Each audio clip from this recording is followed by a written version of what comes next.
Welcome to the Rugs to Riches show. Grab a drink and get comfortable. The live show is about to start.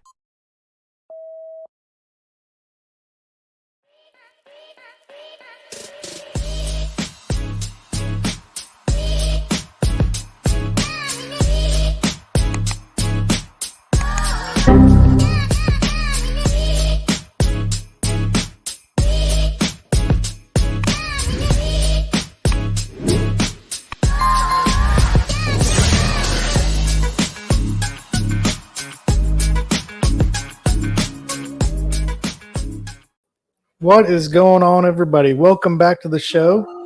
Let's go. We got Goldwyn in the house. Where were you last week, man? Let's see here. Monday, I think I was in Cabo San Lucas. Wow. How was that? Lucky you.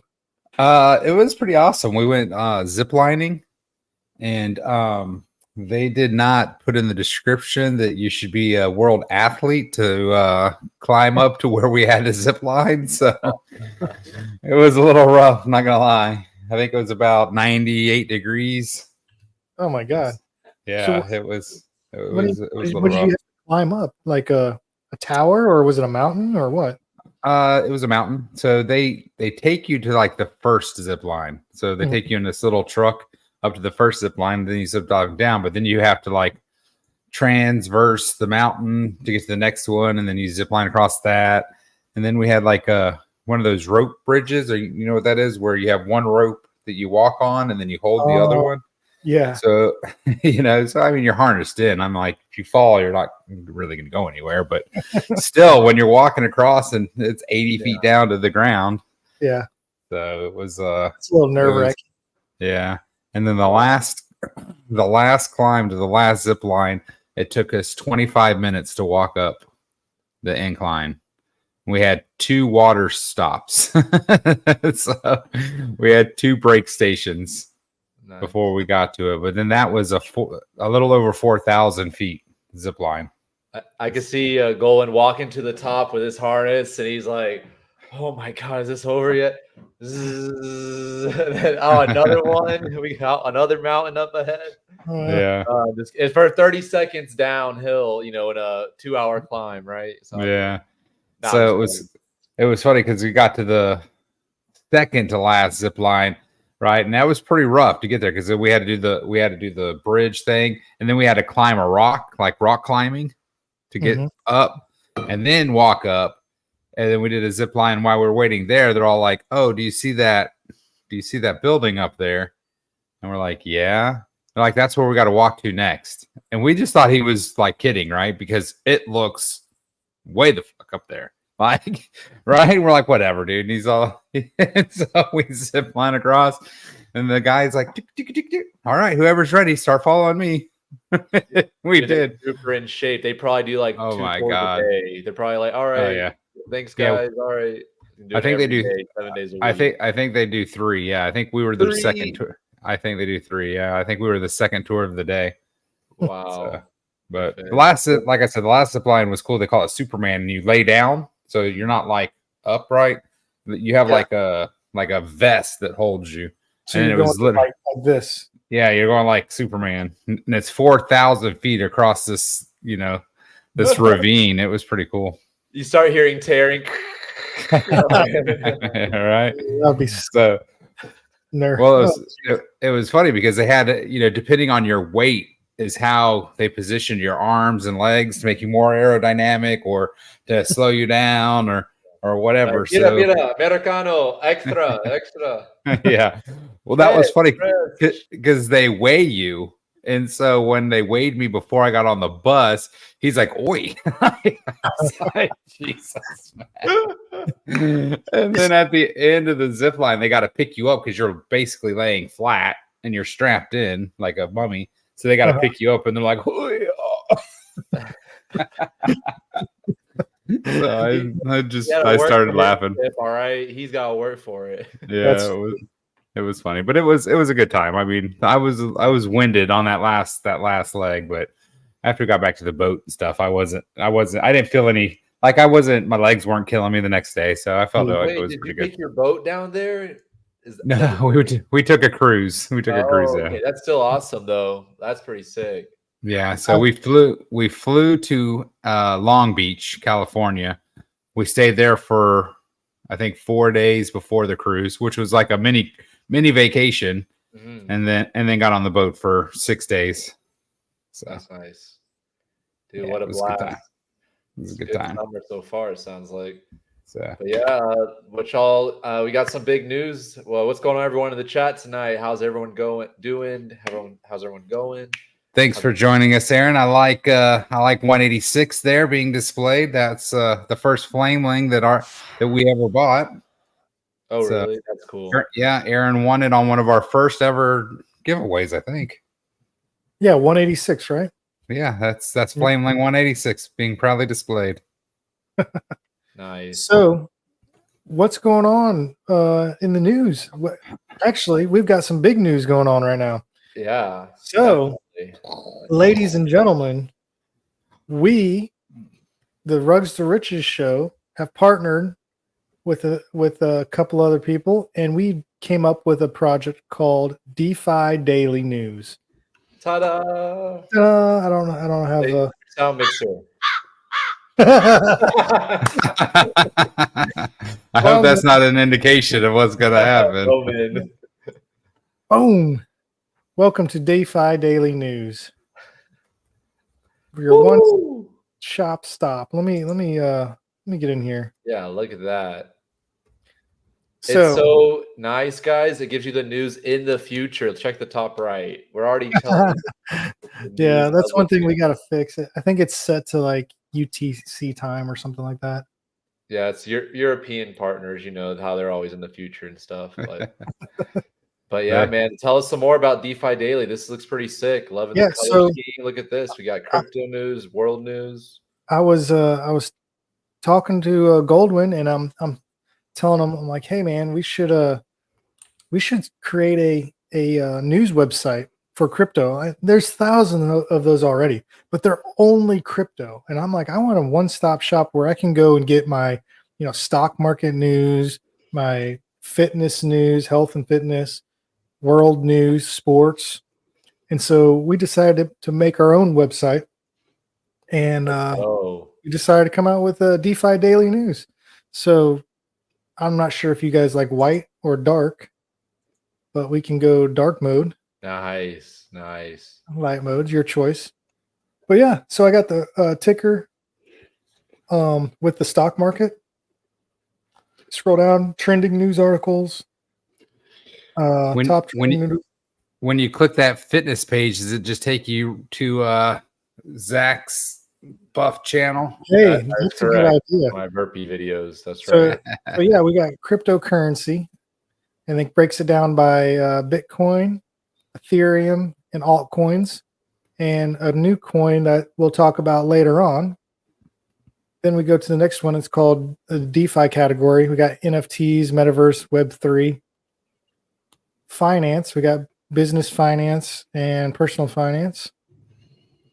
Markets, we've got the crypto market, stock market, analyst. Other news, we got world and U.S. news, politics, entertainment, tech, sports, and health. And then, of course, videos. When you click on videos, you can see some of the latest videos that are trending that are out and about. That's nice. That's pretty cool. And basically, we,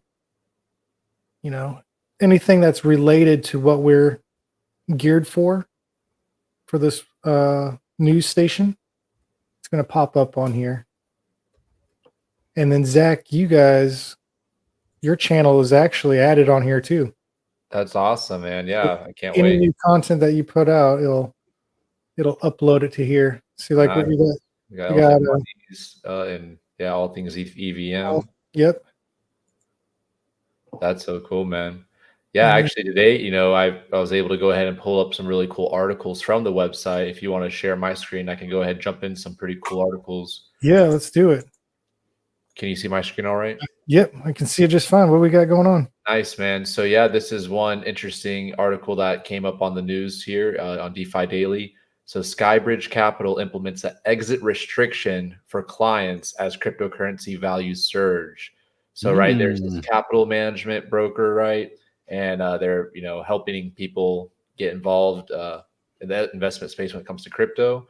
But right now, the fund right here is saying, right, they're having just this interesting kind of period right now where essentially they're restricting people's, unlike the ethos of cryptocurrency, right? They're just limiting people's abilities over their capital. So kind of some CeFi mixing in the crypto space, but just thought this is interesting. We know what happened with Celsius. We know what happened with Nexo. We know what happened with all these other ones that come in the space with crypto.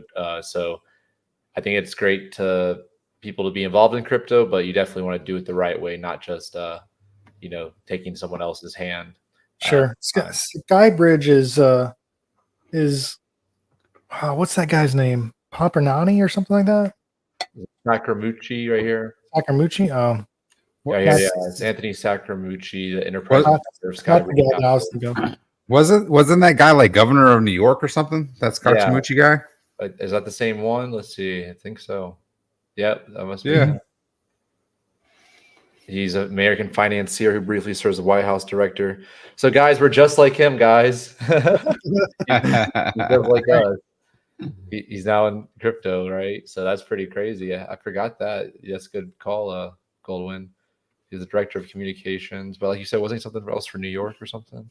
Yeah, maybe attorney general or something. I felt like he was or governor. Felt like he was something with New York. I could be wrong though. Maybe he was with the presidency. Yeah, potentially. I think that's maybe that's where I'm remembering him from. He's part of the cabinet.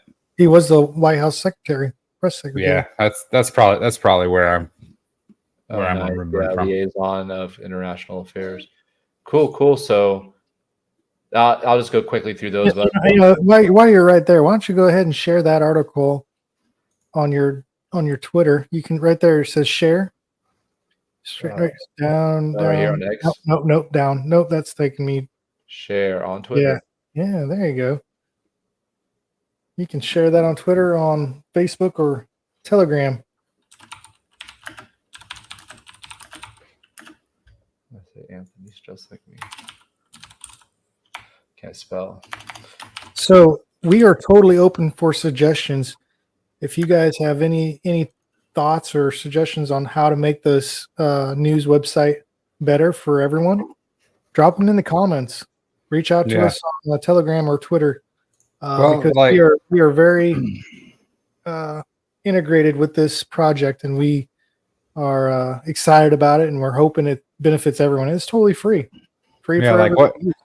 What are you looking for in your news? Like, I didn't see sports. Like, I'd like to know who won the UFC fight the other night. That'd be cool. Well, there's a sports section.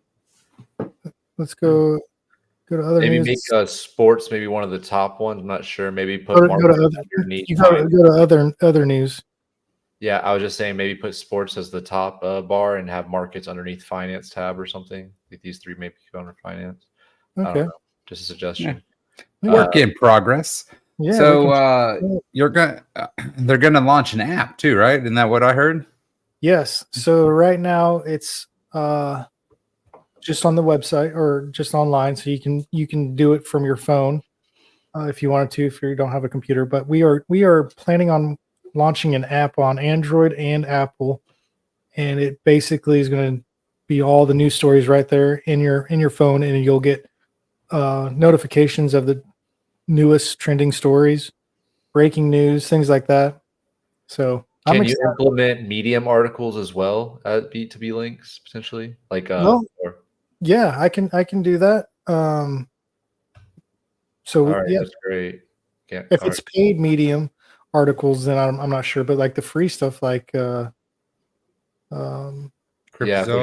Money, like Elephant Money has the free Medium articles. Yeah, I can link that up to it.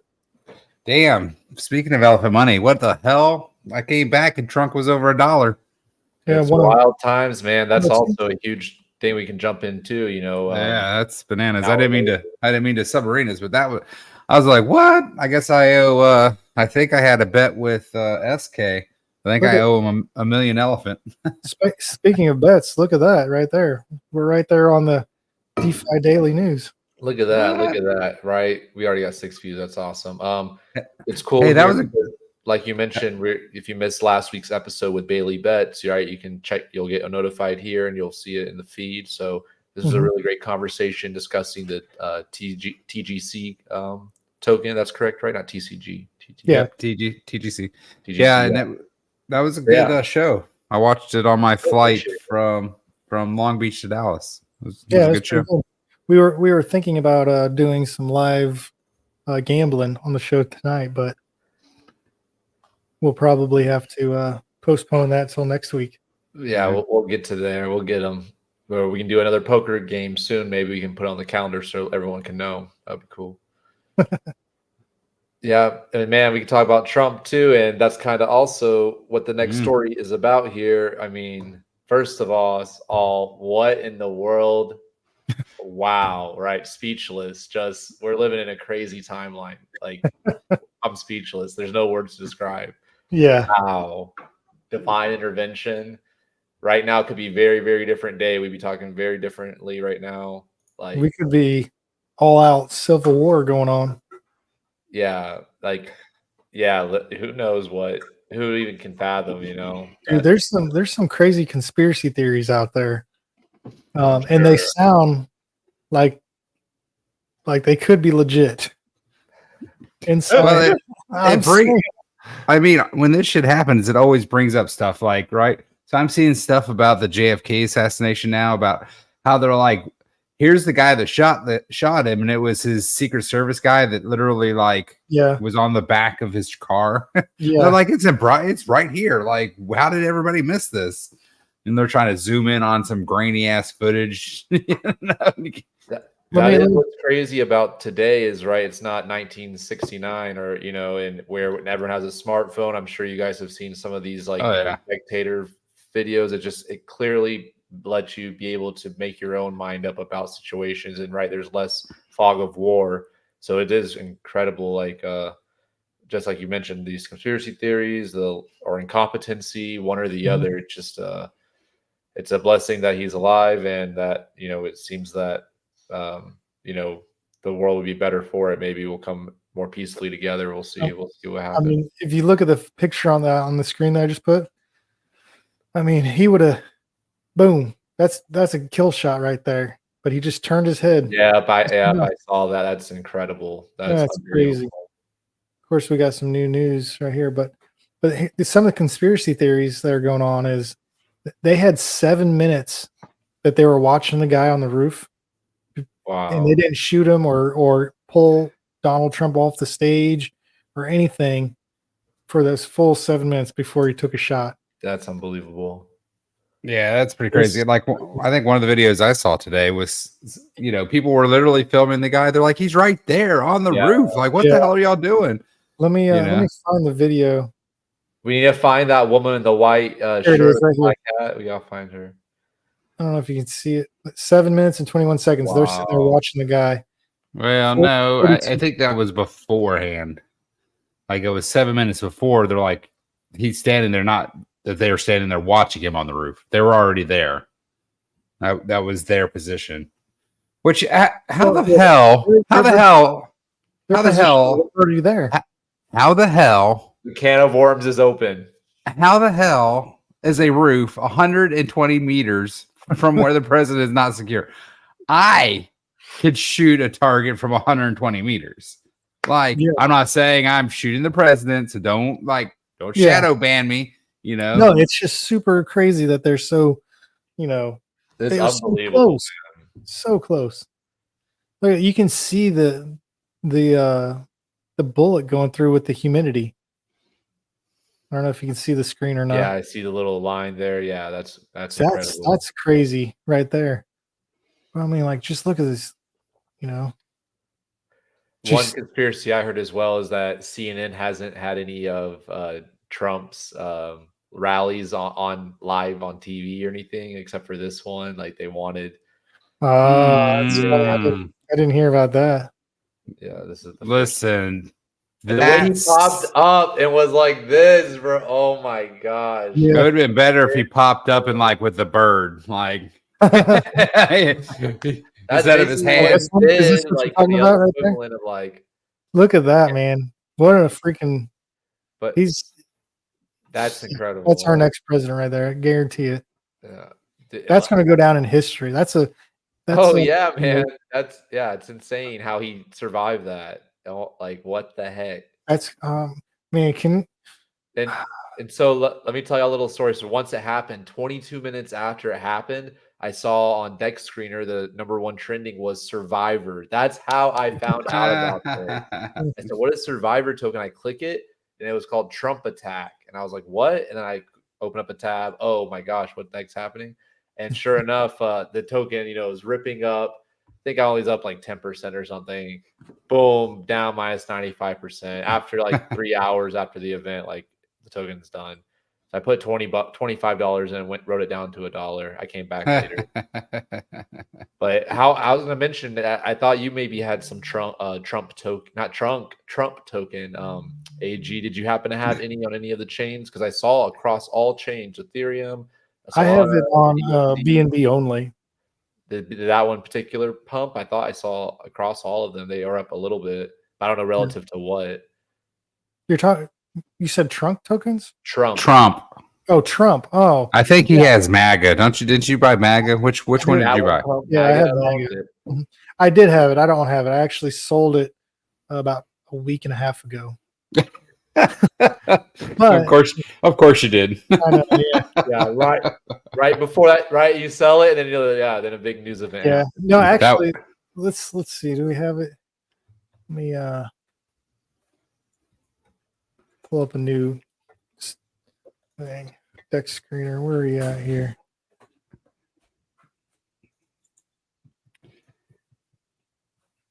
Because I think I sold it at a good time and then it fell, and now it's back up to where I sold it, I believe. Oh, well, that ain't too bad then. Yeah. I think I sold it right around yeah, I sold it way up here like $13. It came up, I sold it right around $13 and it came back down, and now it rallied back up, but still that was a good sell point then. Yeah, I still made out. That's awesome. So somebody asked if we've heard of Waifu. I would assume that's how you pronounce it. How do you spell it? WAIFU. I held some of that like months ago. Don't tell me it mooned now. He said it's stupidly growing at the moment. I'm so dead, bro. I dumped all of it. I'm pretty sure. Let me check if it's the same one I thought. What's it called? Waifu. Isn't that like the anime thing? Oh, is it on? I bought on Solana. Is it one on Solana? He said on base. He said on base. Oh, base. Okay, thank God. One more time, sorry. He said he or she said it's not the same. WAIFU, like waifu. Waifu. Okay, never mind. I'm not sure what this. Oh, is a space right here? Okay. Yeah. Geez, look at that chart. Well, how new is that? I mean, that seems like every coin that's been out for 3 days. That's true. About a week. July 1st, it looks like. Yeah, so 2 weeks. Yeah. But this is like your waifu is like your anime like girlfriend or wife, literal waifu. Okay. So if you waifu, I see. That's my waifu, that's my. Gotcha. So there's been so many this type of crap because excuse me, this might have been one, but this was like cash grabbed at me if you ask me. They said the other one was a rug. We'll see if this one is too. anything that plays on the emotions of young men. The OG anime play on base. Yeah, that's the OG anime. Yeah. Yeah, dude. Anime should be banned. Lose all my fans. I'm just kidding. Skaboom baby, are you part of the team? You looks like your picture's kind of a anime person. And waifu's up pretty good, but check out this chart right here, my man or woman. Bam! Look at this thing. Woo, baby. Is that Trump? Woo. Dang. That's awesome. What's it at right now? $1.09. All time high. Oh, What nice. in the heck is going on over at Elephant.money? Ooh, look at that chart. I mean, you're talking about 10% higher. It's 10% higher than anybody ever bought it, right? Wow. I mean, because you think if everybody that bought it when it was $1, we're now 10% higher than that point. Wow, wow, wow. Wowie, wowie, wow, wow, wow. So what do we have some price predictions? What are we thinking? So at a 1 billion market cap right now, I think it's at 33. Yeah, right now it's at $36 million at full market cap valuation right now. At a 1 billion market cap, Trunk will be $8.30 roughly. So if we're playing the market cap game, which some people do, they're like, oh, it's 100 mil market cap. I'm gonna buy it and sell it at a 10x at 1 billion or whatever, right? Like, so I don't know. 1 billion would be an incredible accomplishment, but what just happened was the impossible. So, dude, the sky's the limit. Think about it, man. Think about it. This token was gone and dead and rugged, but no, what was it? 4 cents. So people bought it at 4 cents. That was a 27x. Yeah. And it wasn't that long ago. When was it at 4 cents? At the beginning of April this April, year. May, June, April, May. For 160 days, this has been going down. So 6 months. 6 months, you had a 27x. So here's my question: is this human buying pressure, or is this Bertha buying? Well, Bertha, Bertha doesn't buy. I mean, I think with the introduction. Ecosystem, I should say. I don't. No. I mean, Savannah House was market making for the what's it called? Solend. Mm-hmm. So they were kind of supporting the floor, is what I've noticed from BT saying. So BT is teaching everybody to set order limits at levels, right? Like when we got back to $1, we knew there would be a lot of sell pressure, right? Mm-hmm. So he tells the herd, hey, let's go on and set limit. Everybody just set, a $2,500 limit order at $1, right? So if anybody comes in and tries to blast through it, there's a huge buy wall there, right? Mm-hmm. So the volume today is already up to 1 million on this one pool. We have the 3 pools, but like you're saying, like with those buy walls, the ability to do it both now on Jupiter to have the DCA function, but also you're mentioning on BNB, you can do the. I tell you what, I used Jupiter today. That was pretty nice. Like I hate Solana. Like you're gonna change. You're gonna be a change man. I'm not, dude. I'm not. I'm telling you, I've been so frustrated with Solana today. It's not even funny. Like Why? Oh my god, dude, I'm so banana. What do you mean how? Boomer? It's fucking horrible. Radium sucks. Radium sucks. Don't go Radium Radium. Sucks. I haven't touched it once in like fucking. I tried Meteora. I couldn't figure that one out. But then that Jupiter was easy peasy, man. Jupiter was easy peasy. What our audience wants is some conflict. All right, we're throwing some blood in the arena. Can you see my screen? Yep. Yeah. Bro, easy money right here, boys and girls. Solend. I tried before my cruise. I tried to put all of my USDC on Solend.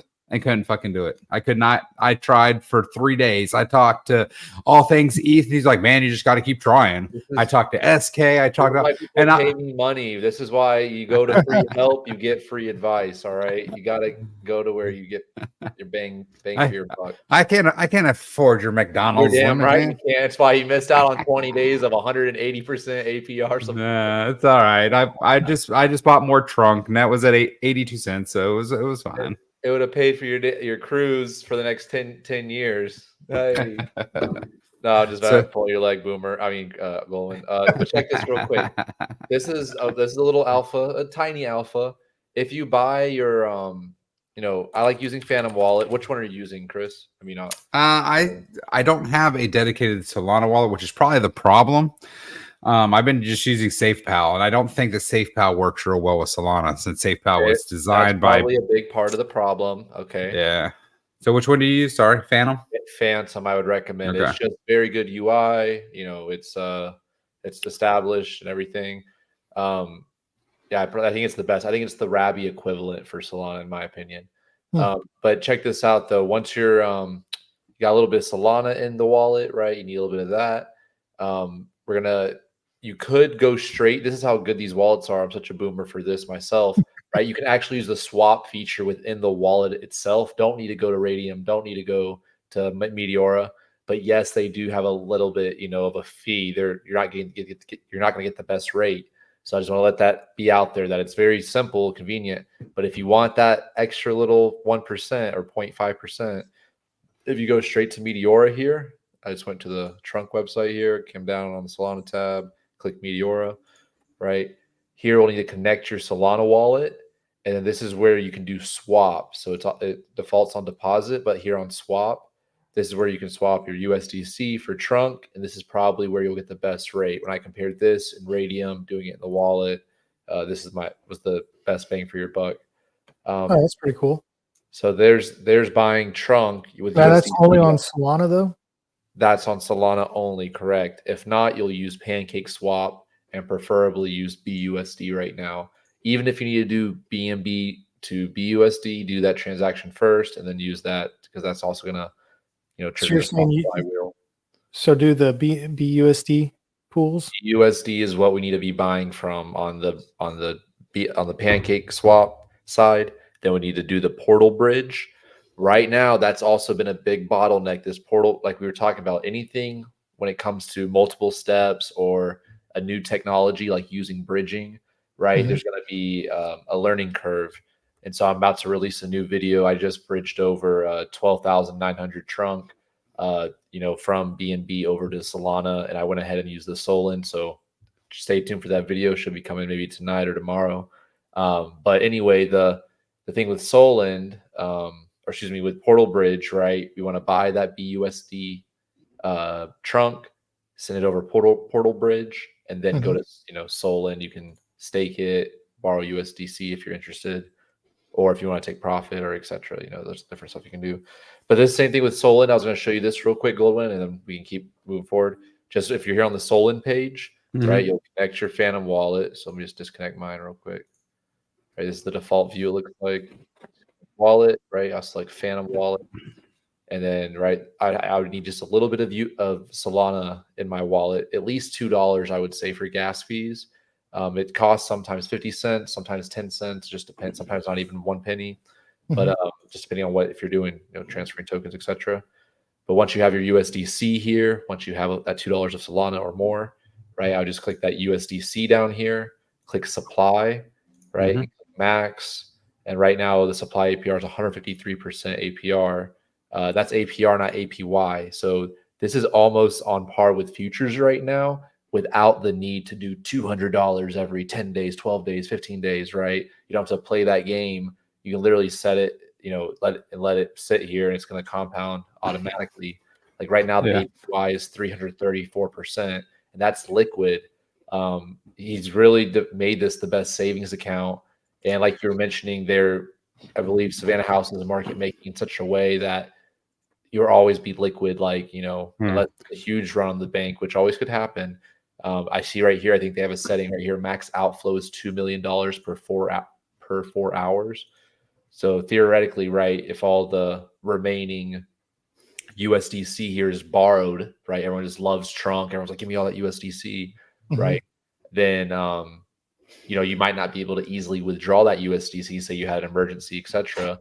But right now, that's on the face of it. But like I said, Savannah House, from my understanding, they are market making, so they're providing that liquidity. And I think that I don't know how deep their pocket is, but from my understanding, that's the setup here, is to keep USDC easily available and provide the highest yield right now across any chain. So I know you guys went into it last week with Bailey about the dangers of over leverage and stuff like that. Because the big thing that I don't think it's being pushed, but I know Bailey said, you can borrow, let's say it was $1,000, you borrow, 300, then you buy Trunk, you supply Trunk, now your lending leverage is higher, blah, blah, blah, blah, blah. One thing that I noticed is that the Trunk supply rate is super low. So it's like not even 1% a year APR. So yes, I'll tell you. So so you're not really getting anything for supplying, but what it's doing is you're using your Trunk as your collateral now. Correct. Right.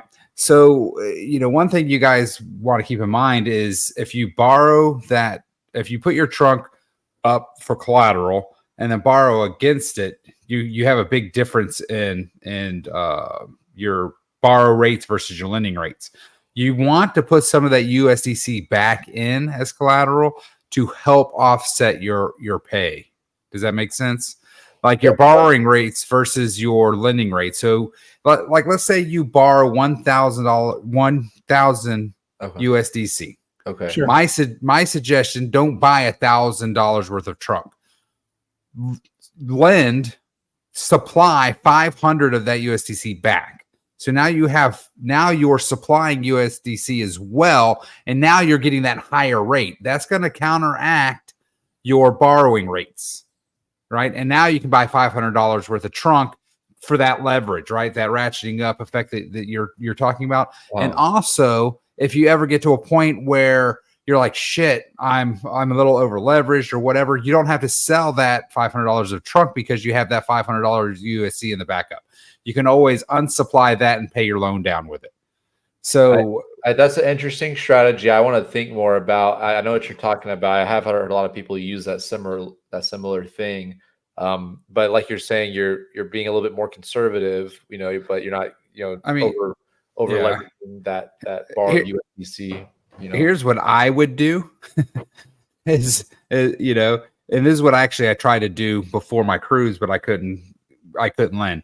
So I can lend $5,000 USDC, and I'm getting, what did you say, 153 328% APY at the moment. So that's a positive. That's net positive. Correct. So I'll be getting, like Bailey was saying, he was getting, $125, $200 a day or whatever. So now you can borrow $2,000, and that's going to cut down. So now you're not going to have to pay for that $2,000, right? Because you're borrowing, because what you're supplying is paying you to borrow. If you're saying put 5,000 to supply and then borrow 2,000 against it in cash. Yep. But so why would you do that here in I guess if you want to do it in this pool? I was saying you could go to a different Solin pool, supply that USD, you won't get the high APY. Well, no, you would want to technically you would want to borrow from another. You would want to borrow from another one to bring it here to supply. That's what I'm saying. Yeah. But what I'm saying is, if you supply, now you can borrow against that to say buy trunk, right? And now you're not going to have to worry about that 200% interest a year, right? Because your supply is going to be paying that interest for you. So they're paying you to borrow their money. If you run that am again, I explaining it? 5,000, borrow 2,000, but you're still net. You're still net. Theoretically, you're net positive. You got to figure out what that. I figured it was about 40%. If you're under 40%, you're going to be net positive. I think. 30%, which what everybody's been saying is, 30% is your safe. So if you do that, if you supply 5,000, only take 30%, which would be 2,000. Now you're still net positive. You're actually still making money every single day by supplying the 5,000, and now you have $2,000 that you can go do whatever you want with, and not have to pay interest on it, because you are paying, but you're getting paid to lend. Hey, this sounds like a good Rugs to Riches video you need to produce. You show my Solin strategy, how I get paid to the best USDC account in the market. We just made a video. Clip it. Yeah, you know how production goes these days. If y'all want to our production budget, make sure y'all donate to the community. So what do you think about Elephant, like the actual token, Elephant token? You think I would mention that just like Trunk has been resurrected, I think Elephant will have its time in the sun as well. That might be a legendary, under the nose. Hey, why isn't everyone accumulating this right now? Reason being, I think BNB isn't going anywhere, and Elephant still is one of the largest holders. Birth is not going anywhere. Deep liquidity is not going anywhere. If you look how deep those pools are, they still are incredibly deep, which is all protocol owned liquidity. So I think it's not going anywhere. And as to what its immediate future is, I think it might just continue to crab. But Trunk was wrote off for dead, but look where it's at now. Well, it depends on your time horizon, right? Like if your time horizon is 10 plus years, Elephant's probably the fucking buy of the decade, right? because what's going to happen is when all these lending fees and all of these things start actually producing, we're at such an infancy in the elephant money ecosystem that once all of those cogs that he's put into place start turning, it's all going to dump back to elephant, right? And at that point, Bertha is going to be buying so much so quickly that everybody else is going to start FOMOing back in, right? And the price is going to go bananas. So I think it's still going to go down. It's still going to go down for a little while because it just hasn't caught up yet, right? The outflows are still a little ahead of the inflows, but those inflows are catching up. I mean, holy cow, 27x. I mean, the trunk turbine has already 27x the first million, right, that it put into it, you know, or whatever, the first million tokens that it got. Oh, so yeah, that's exciting. I would like to see a refresh of the site, maybe focus more on trunk and maybe potentially talking about the Solana, etc. Right, it's just a lot going on, a lot of products, but this is good to get trunk button. And that's really what I think the best discussion of the project is right now is simply buy and hold trunk. Right, there's no. So what other Zach? What other flaws can you see in Solana?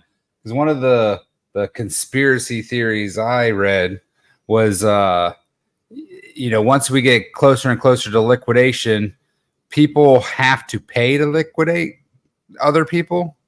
No, or not. They pay. They have to give the USDC to actually liquidate. It's not an automatic liquidation like other places. So this is completely not my theory, by the way. So is there any truth to that? Do you know anything about that, Zach? How do liquidations happen on Trunk? What do you mean you'd have to pay to liquidate yourself? You don't pay to, well, you do. What it is that it doesn't, if you think of, where you were leverage trading, right? You got to that liquidation point, your shit just automatically sold, right? Yeah. That's not how this works from my understanding. My understanding is if your account comes to where you're at that level where they're going to start liquidating you, if you're too over leveraged, somebody else has to buy you down, right? And for them buying you down, you are paying them a fee, right? So can you see my screen? Yep. Everybody.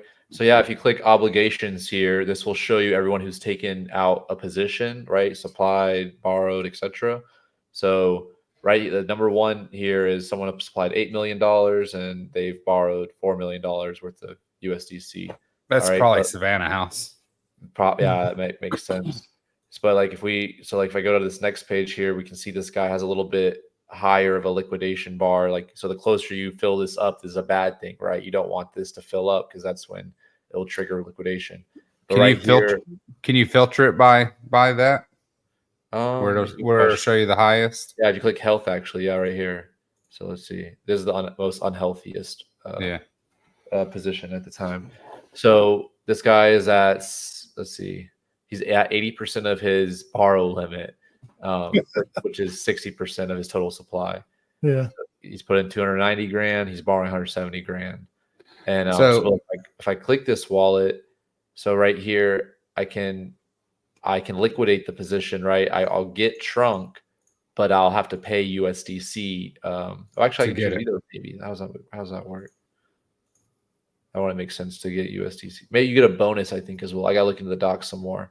But essentially, kind of like Golden was saying, if it gets unhealthy enough, you get I think a discount of some sort or a bonus. It's 5%. So you're getting 5% to pay down his loan to make him more healthy. To make it healthy. Right. So you're getting his collateral at a 5% discount, which would actually, in theory, that would be a good way. Like if I'm looking to buy some trunk, let me go see who needs to be liquidated and I can get 5% discount.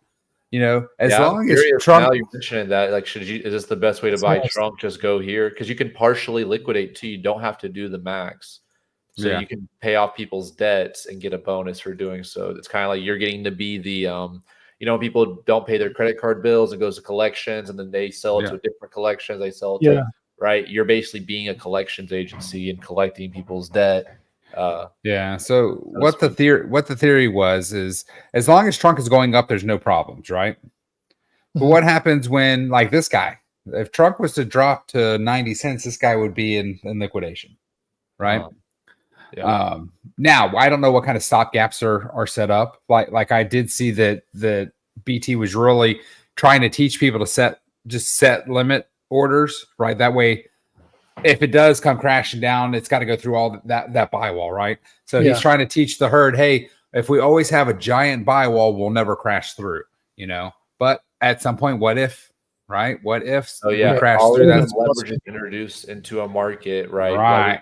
Flushed out, etc. So what the conspiracy theory was is people aren't going to pay their loans back because their trunk is depleting in value, right? Yeah. So you know, as trunk rises, you now have more gap, so you can keep borrowing more, right? Even if you're at 30%, right? So let's say you start at 10,000. I put $10,000 worth of trunk in, or $10,000 worth of collateral, and I borrow 3,000.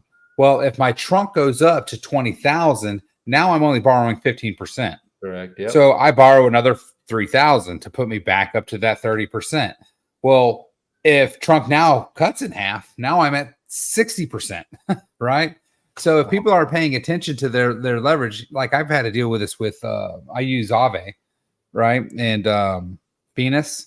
Mm-hmm. So those APRs fluctuate every single day. So some days I'm positive, some days I'm negative, some days I'm positive, some days I'm negative, right? So if I want to stay positive, I pay some down. But it's what if we crash so fast, that flash loan, people aren't going to pay their loan back, or they're not going to sell their trunk because it's so much less than what they bought it or whatever. And it's kind of one of those cycles, right? And it comes tumbling down. I guess it really depends on how leveraged people are.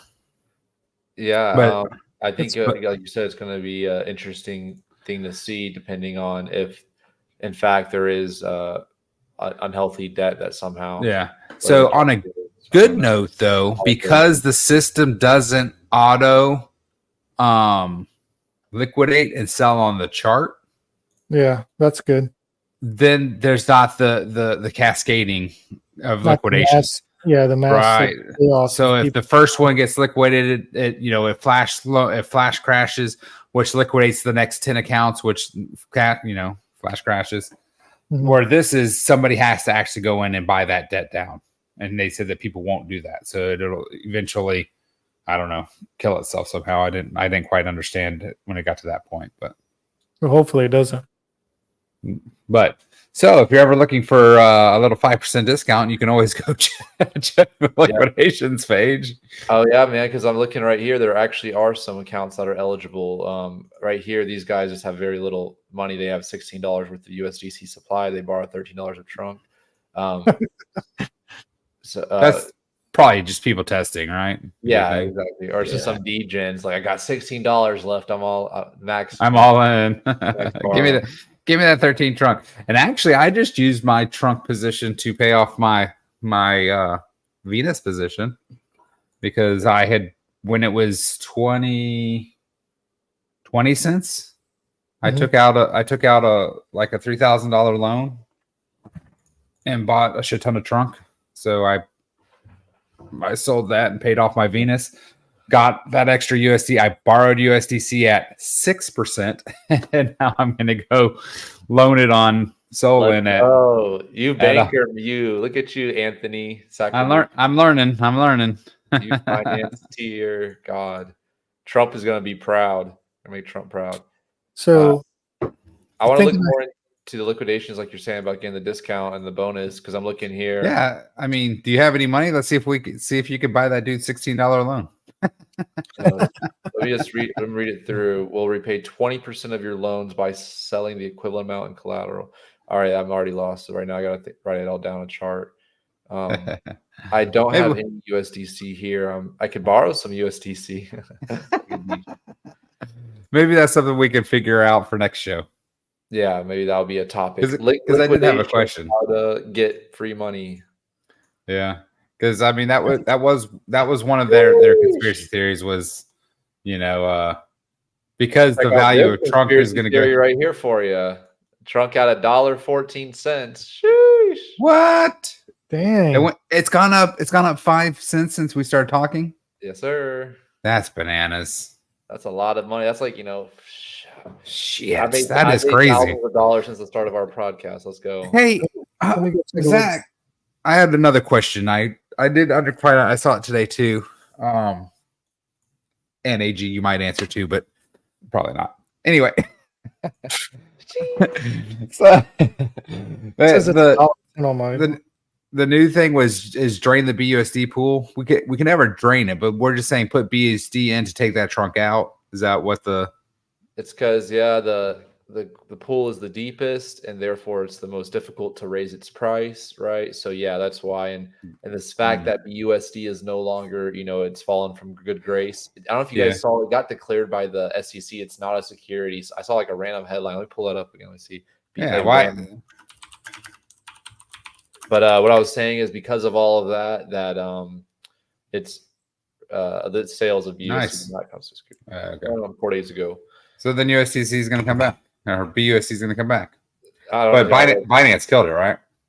I think so, right? They started that other, they launched another one in its place, but SEC gives up on proving BUSD is a security. Like, what is this industry? Just constant flooding of our bags. It's crazy how, if you think about how much BNB we collected as, it went down right before it pumped up, right? A lot of people sold and then it pumps up. It's incredible what not having collateral backed by stable coins, the volatility you leave yourself at risk. And that's because and BUSD it was issued by Paxos and they had proven funds. Like, I don't understand. Like, US Tether is it's like it's like a damn ghost coin, right? And but they searched out and killed BUSD. Oh, that's kind of crazy to me. Yeah, but sorry to get off topic, but yeah, the BUSD pool is definitely where, because right now, it's $1.10, $1.11 right now, so we could go sell it into sell that the $1.14, bridge back over, get a 3% discount. I don't know with bridge fees. So if I was going to sell trunk, I would sell it on BUSD. On Solana. Solana's sell high, buy low. So Solana is the where to buy. You're not gonna be at 3%. You're not gonna net. It's not gonna be worth your time, unless you're doing $1 million worth of something crazy. Yeah, because like you mentioned, the slippage and also bridging fees. Yeah, Portal's 1-to-1 though, right? So you could go back, unwrap it from Solana back to BNB. There's still a fee. So what do you think the price is going to be in the next 30 days? Jesus, what's the price going to be in 30 minutes? What are you talking about? We're only 52 minutes in and it's gone up. This is part of the 5%. Genius. Everyone listen here for some alpha, listen in close. But that was the whole idea of when Trunk went on to Solana, it got a new chart. It got a facelift, right? There was no longer this long history like it was on the BNB side. And therefore, by it having a smaller liquidity pool, despite, now it's at 3 million on Meteora. I'm not sure what Radium might be, around 2 million, 2.5. Right? With that smaller X times Y equals K, right? It's easier to basically make the token go parabolic. There's less liquidity in the pool. And so now what we saw right when it launched, right? The Solana price would lead. It's a magnet. It's pulling up. Similar to how the dual liquidity pools back in the day with BNB and BUSD for Elephant, right? One would go up and then the other one catches up and then goes up. So I feel that's what's happening here with Trunk is the Solana side goes up and then everyone's like, oh shoot, let me buy it on here. The real genius is making this the Solon play, right? Because now it's the number 2 pool with a astronomical rate. Like, so much USDC is being dumped into that pool to borrow rate that's being, gobbled up. Yeah. I mean, so now is it? So, the big thing is who the hell, anybody that wants to borrow or supply USDC doesn't give a shit what Trunk is. There you go. Right. So they just get that message out, man. Cause people talk when USDC suppliers, they'll find this, but I remember back in the day, I'd be on YouTube and that's why I try to make that content. Like, what content would I like, or I watch? And like if I saw someone say high yield USDC, I would watch it and be like, holy, you know what I mean? And then like I'd do more research, find out it's liquid, find out, holy smokes, like this literally is like unbelievable, like in terms of just how badass this bank account is.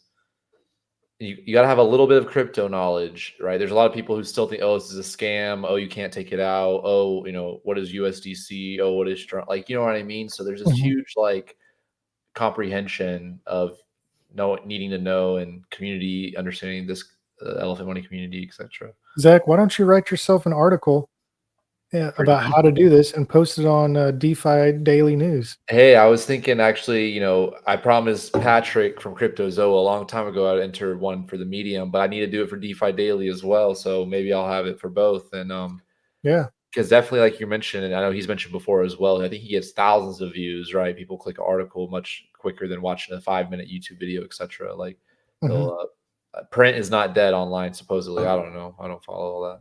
I'm a Zoomer. If it's not a video, I don't read, I watch.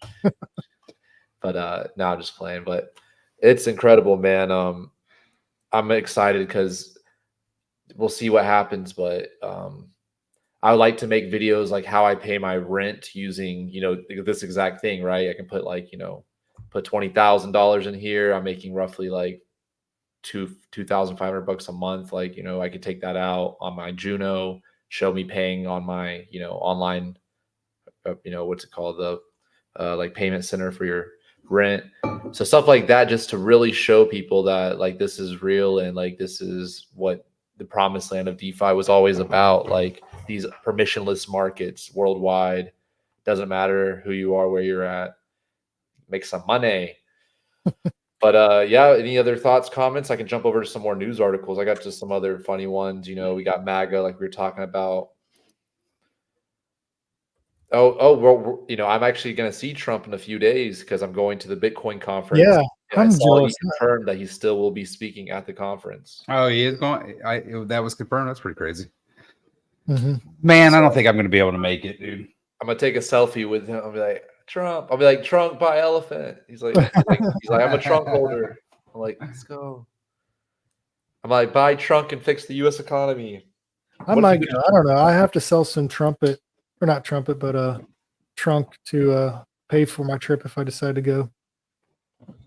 Yeah. On USDC. Yeah. Take a loan out against it. Well, that was actually what I was going to do for, you know, my friend and I have a futures account together and we just went on the cruise. So I've been taking some of it out so that we could gamble with it. And so I was like, shit, instead of just cashing this out, I should just borrow against it. And that's why I couldn't get it. I had $5,000 and I was going to borrow $3 against it. I couldn't do it. That's dope. But probably because I was trying to use my phone. Yeah, let's see. What was this one? Base chain. What do you guys think right now? Yes or no? Let's look at Base Chain Daily. I love Base Chain. It's a lot easier to use than fucking Solana. Just saying. I want you to guess. You might have seen my screenshot from earlier, but guess how many active users on Solana per day right now, average? On Solana? Per day? Users per day. So right now, Base Chain, it's at 540,000 active daily. I wasn't even close. I mean, I assume Solana's higher, but I was going to say 40,000, but since you said 500,000 on Base Chain, I was not even close on Solana then. Yeah. No. Got to be like 2 million or something. Yeah, it's like 1.4 million. Which is kind of crazy. Yeah, like you said, if you really think about people with crypto and how many people, I think it said monthly active. I think it's like 47 million a month active. I mean, is that different people? Yes, unique wallets. Or unique wallets. Yeah, not people, wallets. Yeah, let's see. That was March or April, May, June, July. All right. This is where I previously got this info from the block. Analytics are interesting. You know, this whole chain wars. I wonder what Ethereum's daily user is right now. We should check that out. But check out this little graph here on my right-hand side. I have the all right here. So when we had our crazy boom for that short period of time back in 21, right? The high was 4 million, roughly 3.5 million active users daily, right? Kind of nothing to the bear, right? Around, go away, 1,500,000, right? All the way to lows of 200K. But the start of this year, right after FTX, all that crap, start of the new year, right? Just on a uptrend. Right now at 1.5 million daily active. And that, you know what, and that's a much healthier climb too, right? Than that, those giant peaks over there to the left.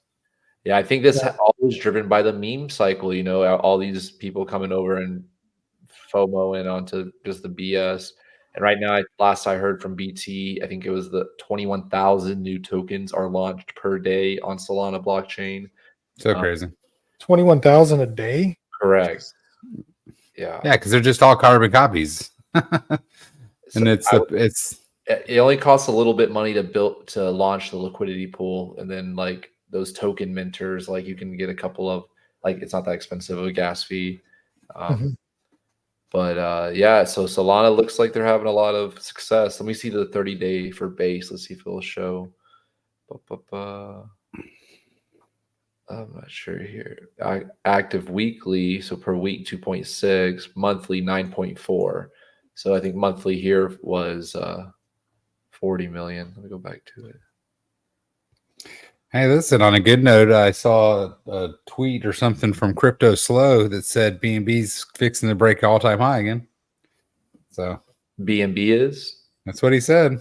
Wow, that was a quick turnaround.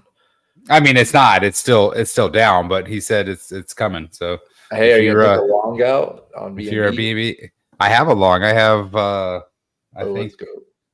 What do I have? I have 20. I think I have 25 BNB on Venus right now. Is that how you're just doing it through Venus? You're not using like you just bought it spot like a. Yeah, I've had it and I put it there to use it as collateral for my other loans. Gotcha. I just paid off the loan I took for my boat. Let's go. That's a W. So. Yeah, right now for the month of June there was 29 million Solana users, and it looks like on base there was roughly 9 million. So about 3 times more on Solana right now. I'm curious what people are doing on base. You know, I want to see what the popular dApps are. I mean, base it's ETH just with way less fees, man. I mean, yeah, when you're talking about a penny to do a transaction, it's just easy peasy. You know? Yeah. It'll be interesting to see just Elephant Money's continued potential migration. I wonder if he really is just dusting his hands with BNB chain going forward, you know, like, and I don't disagree. Just seems to be that BNB, at least, let me look at that BNB active users. I just can't see any serious projects really. Not even the meme coins, nothing on BNB gets traction, just from what I can see at least. I think BNB's ran its course on memes. I mean, unless Binance itself starts really pushing people to build. I mean, there's still 1 million active, and I've heard there's a lot of people who use it to send currencies and stuff. Like, that's crazy. If this is so, you know, we're talking 1.4 million and on Solana, and we're talking, what was it on base? 900K a day. Look up Touching Grass on base. 500K a day. That's a new one that Earn ecosystem launched. They relaunched on base. Yeah. What's the ticker? Grass. Grass. Is that it? I can't see it. It would be Touching Grass. It's grass. The ticker is grass. Yeah. Is this it? Ooh. Is that it? That might be it. I don't know. I haven't been following it. I know it was going high today. What's that hourly chart? Is that an hourly chart? I'm just checking if that's that's the only one on base chain, it appears, that has a deck screen listing. If they already, because you got to pay like $300 to get on deck screener. I don't know if you guys know. Mikey, put the CA in the chat so we can $300. Make sure it has the right one. Yeah, what you do, AG, if you see. Yeah, that's it. That's it. Yeah, that's it. What Yeah, Yeah, what's let's see, the time frame on that? What's your time frame on your chart? 1 hour chart. Yeah, that's probably it. That's probably it then. Yeah. Looks like it was launched July 10th, 5 days ago. There you go. There's your CA. So does that match? This one here is in the chat or something. Is it Yeah, last for A356? Yep. A356. Then yeah. Well, it's pretty healthy. That's a nice healthy pullback. Yeah, that was expected. It was running up fast today. What's the market cap?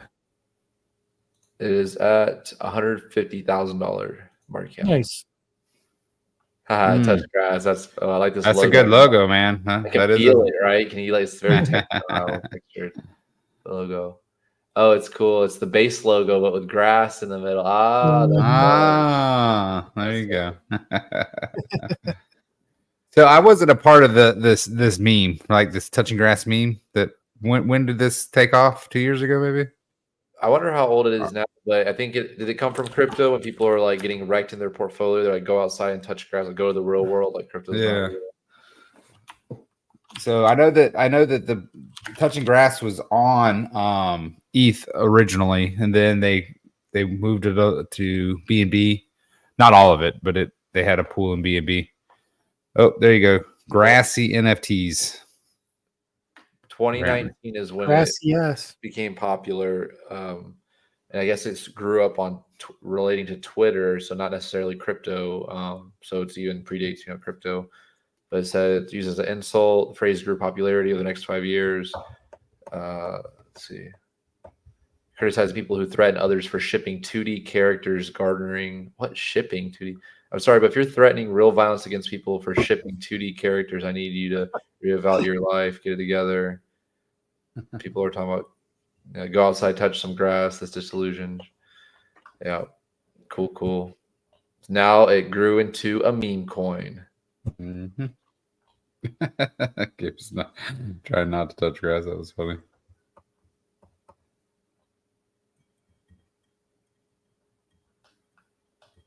Touch grass. Okay, if you insist. Cool. Check out that. Might pick up a bag of some grass on base. So apparently they have NFTs there. That's what Mikey was saying. So educate me on this because I really don't know anything about touch grass. Who you telling to educate? Anyone. People in the chat. I was all like, I'm like, educate me. I was a bag holder of the old grass. I haven't bought any new grass. So you buy some grass, man. Mikey, I'm going to send you a link so you can jump on and talk to us about it real quick because I've got some real questions about it. I don't know anything. I mean, the only thing I know is it's a 3% fee token. That 3% gets broken down to a marketing budget and a treasury that goes to the NFT holders. You have to use grass to mint the NFTs. I think there's a rarity. I'm probably gonna head out about 30 minutes, guys. Just give me a heads up. I'm down to check out, if Mikey can jump on about grass. I don't know if he can or not. Okay, cool. I was just checking here the top dApps on base. It looks like really like you mentioned, it's just really for trading, right? Uniswap. I think it's an ad right here. Super Champs Bullet. That's an ad. One of our friends is launching his dApp on base. I bet it's going to go pretty good. Oh yeah, it's exciting. Yeah, Mr. Crypto Stew, correct? Mr. Crypto. It is. What's he launching? Flex Perpetuals. Oh, okay. Our treasury has a pretty good bag of Flex Perpetuals. So, Mikey, I am sending you the link right now. If I can find your okay. All right, Mikey, I sent you the link. I'm gonna hop on here and tell us about grass real quick. Aaron, what NFT is it for? What's our spin the wheel for this week? I saw you guys almost missed it last week. Yeah. Thank you, Aaron, for reminding them. Do you want to pull up your screen and we'll spin the wheel too? Yeah. Well, let me get it. Yeah, I get confused on what we're doing, if it's for the Flame Link tokens or the Flame or the holders. I think it's Flame Link today. Because I think you did wallets last week. Aaron said I think. Well, Flamelings. you did. Yeah. You did So two you did yesterday two. or last week. Yeah. So we're 0, 0. Why does it keep changing my thing? 0. All right. What are you looking up, Zach? I'm checking out what's it Dap called? Radar. This DAP radar, and it shows you kind of like active users, unique wallet addresses, like how many people have interacted with different dApps. So like checking out Elephant Money here. Let's see here. There's a cool stat I like to look at. Let's see what it'll show. Yeah, I think it's Flamelings as well. Welcome What up, to Mikey? the show. Hey, Mikey. Mikey, what's the pool? What's the pool for today? Yeah, so we caught up and did the flame last, and so the wallet. So now it's going to be a Flameling this time. Cool. All right. Put your little beepity beepy on there. Let's go. Let's do it.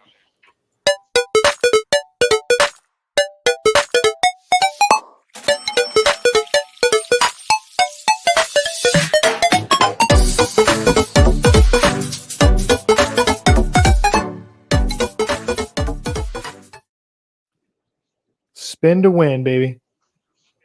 Nice. What's our target? We need to be under what? I believe it's 280. So I got to pull it up, and I'm on my phone. Can I close this and come back? Yeah, probably not. Nah. So, well, we know that's close. Here we go. We'll check it. We'll get the number. We'll check it. All right. Quick, pick a number. I think it's gonna be 187. 86. 187. Oh. Well, we know we know we didn't win. Yeah, so last time a flame won, but not a wallet holder. But yeah, 811's got a bit more of amount. We did dip down below 2 million for a minute, but now it's sitting just above it.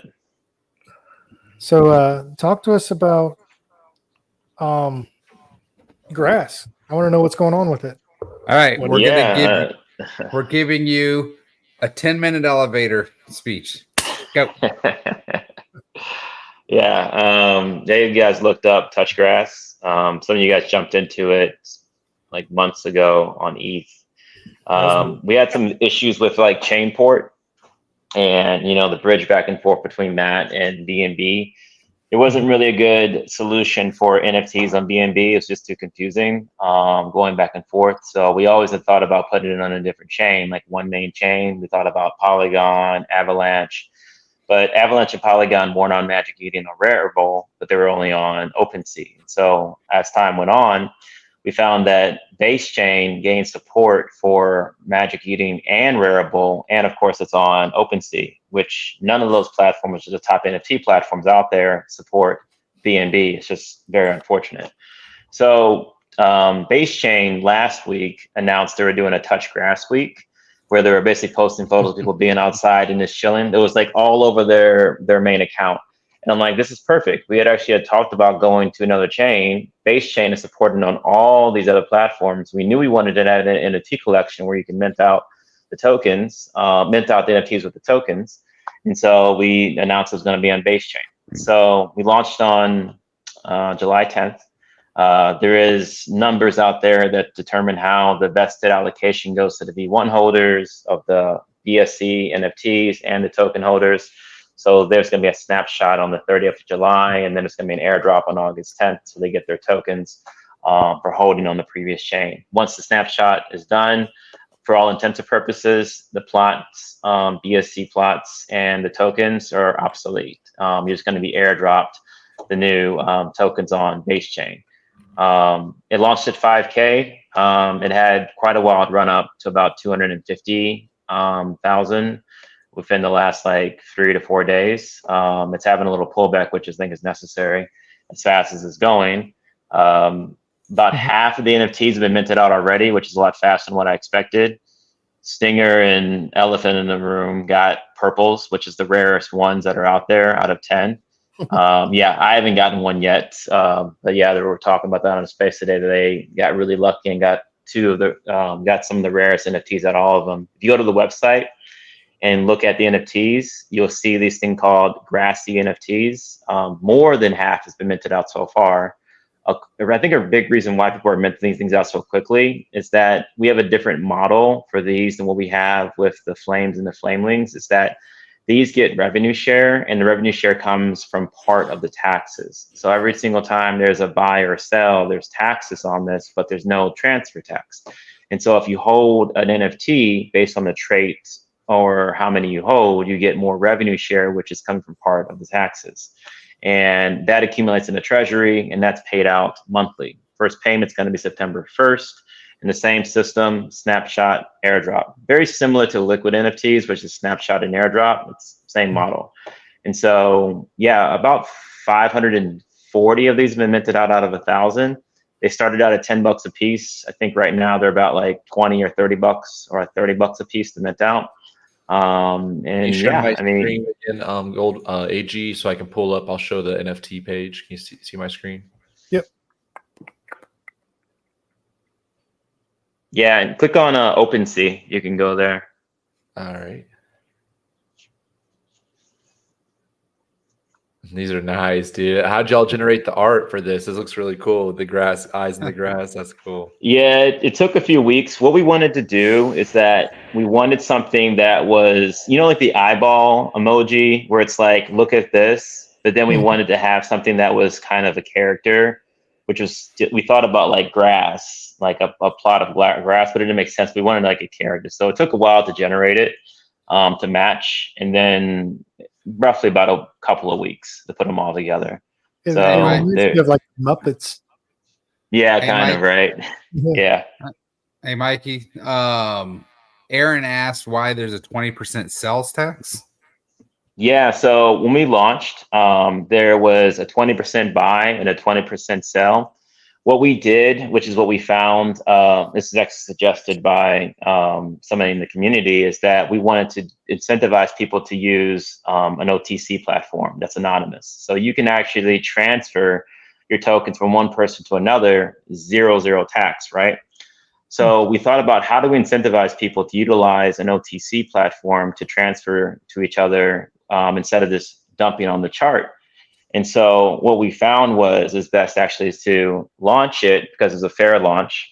You got to do that with a higher tax because of sniping. But on the sell side, while we're waiting for people that got in with larger wallets and have no intentions of sticking with the community and just market dumping on the chart, we're leaving it temporarily at 20% on the sell and 3% on the buy. But we've told everyone in the community repeatedly, it's even pinned in the chat, that if you just type in OTC in the chat, it opens up a pop-up that says you can put in an OTC order, which is 0, no tax at all. Do people do it? No. And so the ones that decide to not do it, they're just feeding the revenue share in the protocol by paying their 20% tax. And so it's perfect because while these people are just market dumping, which we've seen as that happens with like Earn, people just sell off and don't want to OTC for whatever reason. They're supporting the protocol and feeding the people that are holding the NFTs. They're just getting more and more revenue share from people deciding to do that. So we haven't picked a particular timeline. We'll leave it there. We'll just see how many people are still doing that, just dumping large bags on the chart. Which I had a conversation with Stinger about this, and like, this is great. They're just going to pay more money for people selling off heavy on the chart because it goes into that pool, and this adds up. So that's why I set to 20, but eventually it will be free. It's just set to 320 right now. Cool. Gotcha. Anybody else have questions? I just have a tiny little question, Mikey, that I was thinking about when we were talking right there. You know, with the use of like the word tax instead of like fee, like that was something that Elephant Money, right? Because we had the Elephant token that has like the 10% buy and sell tax. But then I think ultimately, just like minting fee, like I think that's the same nomenclature that Bank Right, Talk. yeah. Like, hey, why don't we just call it a fee? Because that's what it really is. Tax implies a third party, like the revenues leaving the system in some way. whereas a fee is going back to the holders. It's staying within, you know, the ecosystem. It's not like, you know. So what are your thoughts on that, if any at all? Oh no, yeah, it's the same thing we talked about with the Flame NFTs, changing it because no, I started with the structure of Earn. It was 2% tax. We changed it to fee. But yeah, I get what you mean there.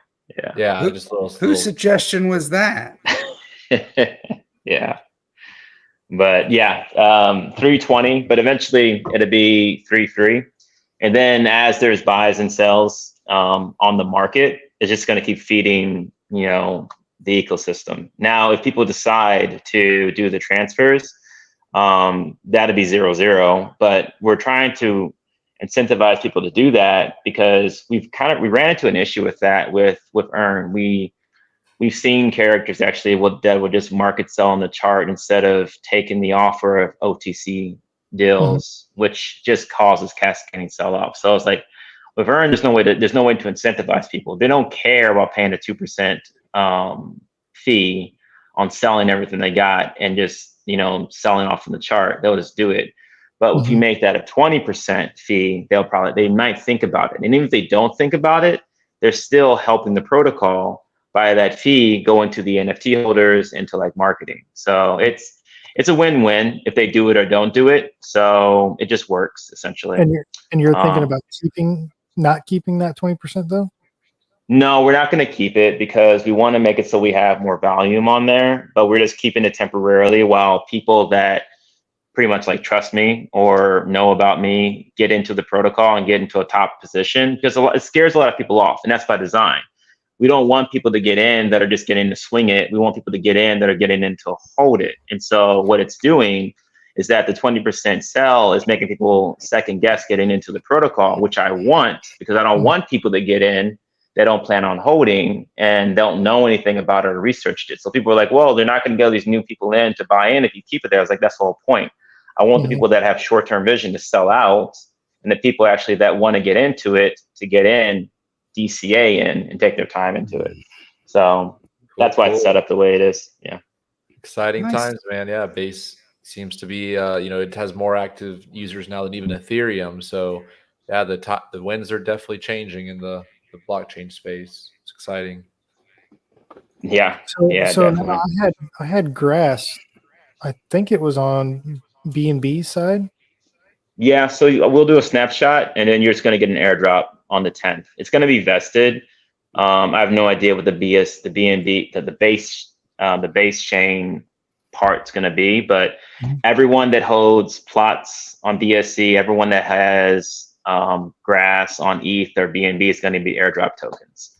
What we did is that we allocated a percentage of the supply. We put 90% of it into liquidity, and the other 10% went into a contract. And so on the 30th, we just go to the blockchain and I download a CSV file.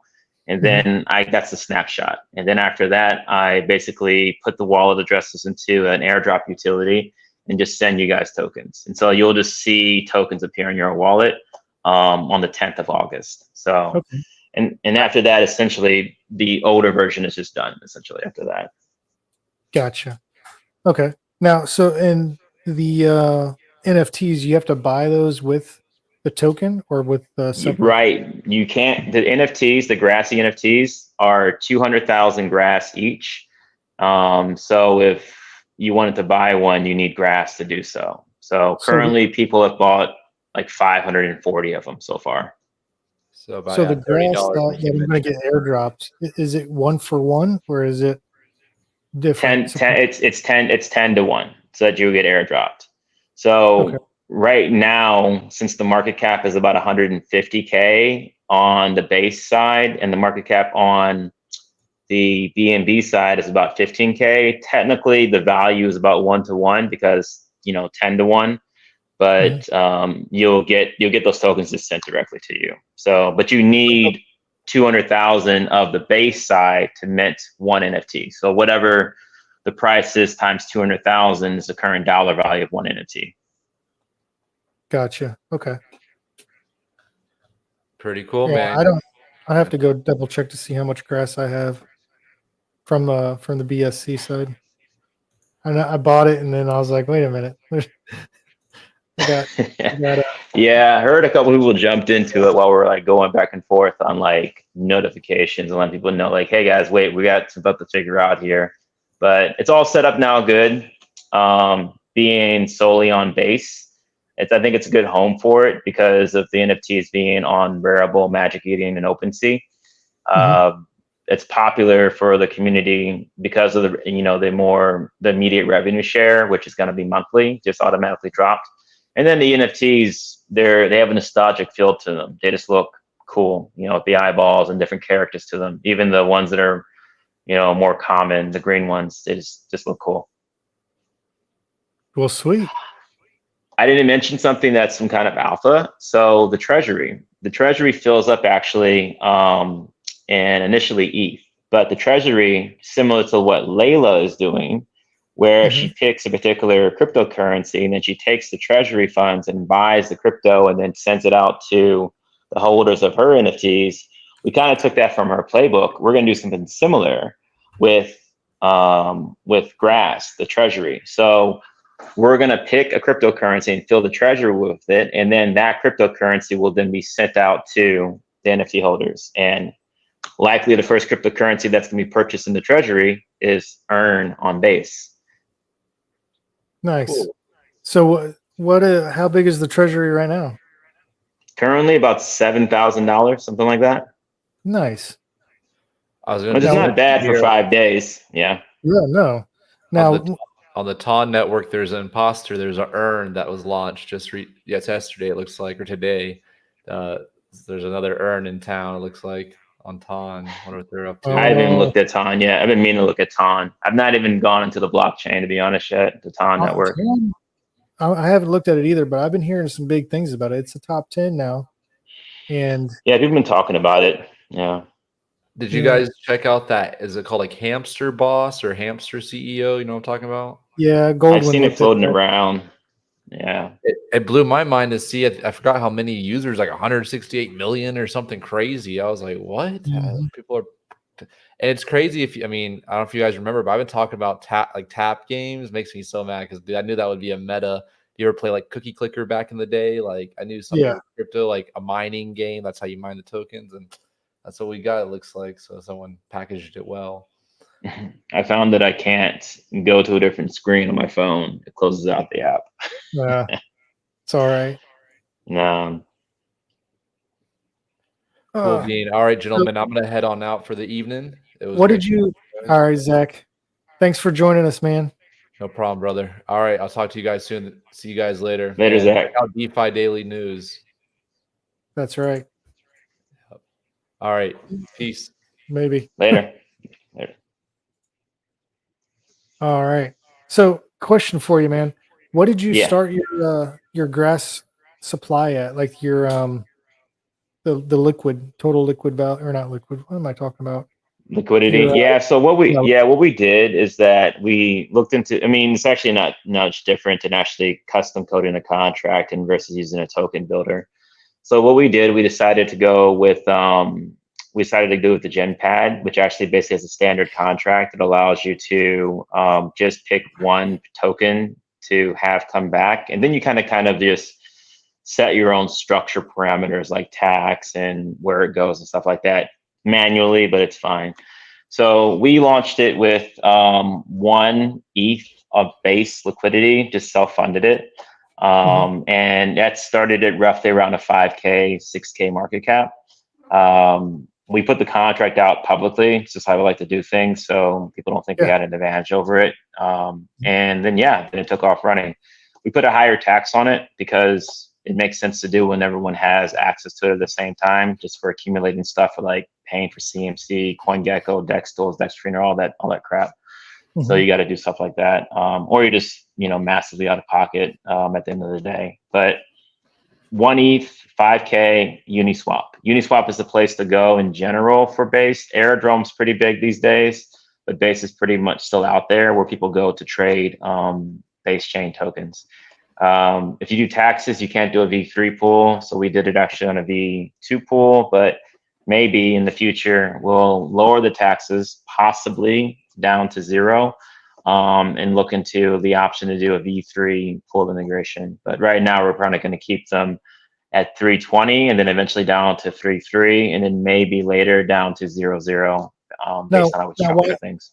Why would you want to go to 0.0? Because then at that point you can't pay for the NFTs to pay out. You can. You just do the single. You do you see the single-sided and concentrated liquidity pool, which gives you 1% liquidity provider fees. And so the NFTs then would be, the money would be coming from the liquidity provider fees and not from the taxes. Gotcha. Okay. So you have to use grass to mint, right? Yeah, you have to use grass to mint. 200,000 grass to mint. All the purples are gone. Stinger and Elephant got 2 out of the 10, which was like lucky as hell. So there was 10 and half have been minted and all 10 are gone? All 10 are gone, yeah. Stinger, Michael, Dr. Elephant, Dr. Squid got some, and then somebody else did. KR got one. Flippo. Yeah, There's KR got purple. Yeah. No, there's 15 red though. I haven't gotten one yet. I got like 20 green and like 2 yellow, but there's still 15 red in there, and then a bunch of yellows and blues that are still remaining to be minted out. Where's all that grass going? Is that starting the treasury?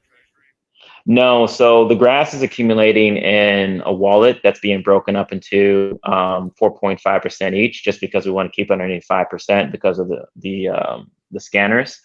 The idea we have with the grass that we're collecting for these minting fees is that we'll use it for possibly staking, possibly influencers, KOLs, maybe multi-chain options. That hasn't been decided yet, but right now it's just accumulating. So you just see it in wallets, it's collecting. We haven't used any of it yet, but I mean, staking would be a possibility to do that, or we use it for biggest buy competitions.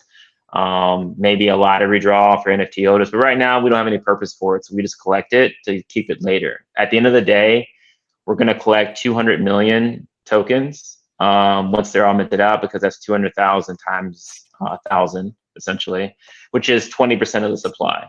That gives us options to get creative, to do something that's good for the protocol. But right now it's just collecting. Is there a bounty program on these like on the other ones? No, there's no bounty there's no bounty program on them like the other ones. So there's not any structure of like once they all mint out you get something. But what's happening is that if you get them now, then by September 1st, that's when the first folks are going to start getting their first revenue share drop, and then it's going to happen every single month after that, coming directly out of the treasury. And like I was telling AG, we can just pick whatever cryptocurrencies you want to purchase for the treasury the same way Layla did. I think Layla went and bought up some grass herself and put into our treasury for her NFT holders. I think she did like 1 million of it, something like that. And so we're going to follow a similar model. We just likely going to pick the first one's going to be earn on base. So put earn on base in there. And then when the September 1st drop comes, then everyone that has these NFTs gets sent those tokens. Something cool is like collaboration options. We can easily purchase someone else's token with the treasury, and then they get airdrop. Like I can buy, I don't know, a bunch of trunk, for example, and put that into the treasury. And then that all goes to the people that hold the Grassy NFTs. And so that's a big incentive to get the Grassy NFTs, because say the trunk goes up 10 times its amount, or earn goes up 10 times, and that treasury gets really fat. And then basically that goes towards the NFT holders for just holding them. But yeah, it's pretty cool because it's monthly instead of waiting indefinitely. You don't really know when the flame and flamings will mint out. So people sometimes get like, it could be months, it could be years. For this, it's like first drop September 1st, essentially. Yeah. Did you go over the breakdown of the colors? I know I stepped away from what I was about to ask you. I was about to ask you, what's the benefit of having a purple versus a blue? Yeah, so the breakdown of the covers actually, because I'm sometimes like to keep things simple. I followed the same model as the flamelings. There's 10 purples, there's 20 reds, there are 80 yellows, there are 100 blues, and there's 790 greens, essentially. So think of the purples as the equivalent of the novas, essentially, which is why it's kind of annoying that they're all gone already. So we had this conversation with the novas, trying to mint out the flames. what happens if all the Novas are gone? Then what's the incentive to keep minting? You got to do like a last. Well, I mean, he doesn't have to cross that bridge until he has to cross that bridge. I know. I mean, that's what I'm same thing. There's still 15 reds sitting. There's still 15 reds. So yeah, I don't know. It's a good question. What happens if in the next, I don't know, 200, all the reds are gone? You know? Yeah. Well, that's a good question. Well, remember, we have those tokens. We have those 200. We have all those tokens have been collected. We could use them to incentivize minting. I could do biggest buy competitions where we use the tokens to mint NFTs towards the winner of the biggest buy. So then we can use the tokens to mint them out. If the minting gets really, really, really slow, that could be a way of using the 200 million tokens to start minting out NFTs for biggest buy competition winners. So that could be the easiest solution. And they don't need to mint out, right? Because if they mint out, the more that mints, the less the holders are gonna get. So really, the holders don't want them to mint out.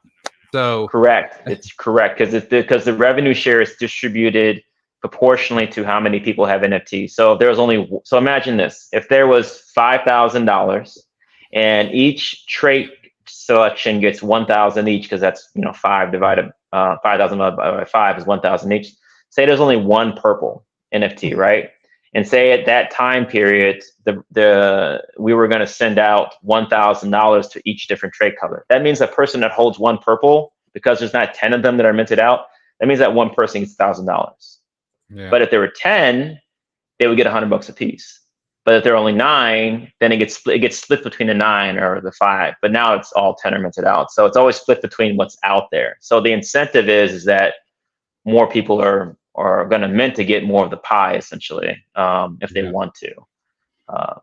But I think right now they're like 30 or so bucks a piece, something like that, to mint out. And we started the same way. We started at $10 each for the minting. And this is good because it creates kind of a little bit of a flywheel too for Earn, because of the treasury. I mean, it's not just, we can purchase anything we want, but it's easy just to purchase Earn and give it out. It doesn't make really sense to buy the exact same token that they're minting with to send out, especially if you want to buy tokens that potentially might do a shout out for you. So there's so many other projects inside of EMC, like Raise, for example. I could go buy 5,000 worth of Raise. I'm sure he's going to love that, and also do a shout out, on his platform that we just purchased a bunch of his tokens and then airdrop them to our NFT holders. And you can do that with so many different projects. And that's a great way to collaborate, because you're spending money on their protocol, and then they're gaining holders because you're airdropping those tokens to your NFT holders. And I mean, it's a win-win. But I want to make sure the relationship is like mutual, especially when I'm going to spend a lot of money on a project to give to our NFT holders. So they're getting holders, they're getting a big buy. What are we going to get from that? Same thing. Yeah. So, but a lot of cool options to do stuff like that. Cool. I like it. And so, yeah, and right now it's about $6.5, $7,000 accumulated in 5 days. 5 days. Yeah. 5 days. Yeah. So could be pretty decent. I really do like that. I like that 20% sales tax. You're not, because you give them another option. So like, we're not telling you to sell 20. We're not, do it for free. Yeah. Sell it to your friend. Yeah. Yeah. So, I learned this from all the conversations we had when Pretty Ricky and other ones were selling off from the chart. Because I talked to KR a lot about this. He was telling Michael, can you make a way to force people to utilize an OTC option? And it's like, I can't. They're going to press the market sell button, even if it isn't self-preservation. They're still going to do it. There's nothing I can do to the Earn contract to stop them. They're going to do what they want. The only way to stop them is to buy the supply from them. Then you just have the supply. That's all you can do. Yeah. And so I looked at this and was like, okay, well, we can do is raise the tax and put it in the chat. 0.0. Use the damn OTC platform. Yeah. And like you said, people that want to do it are going to do it anyway, because we reached out to a couple of those guys to try to buy OTC. Yeah. And they still dropped it on the chart. So I mean, same thing. Same. But now at least they do it. They're feeding the protocol, and the people that have the NFTs are going to get a fat reward. I mean, if you look at the chart, the last person. I mean, people were talking in the chat today about like, hey, Michael, you should lower the tax to 3.3. I'm like, no, it's only been 5 days. People are impatient, and so I didn't lower it. It's still sitting there. And so I think it was a couple hours ago, someone dropped $3,000 on the chart in one sell. Well, guess what? We got 20% of that. Right. You know, Yeah. use the damn OTC or don't. You know, so that's what we feel on it. It's just like they're not here to make sure the protocol does well. Do They're you think in and that was out. all? I think it was someone that got in early that's rotating. I mean, when you Yeah, put your it's- contract out there in advance, you have no idea who's going to get into your project.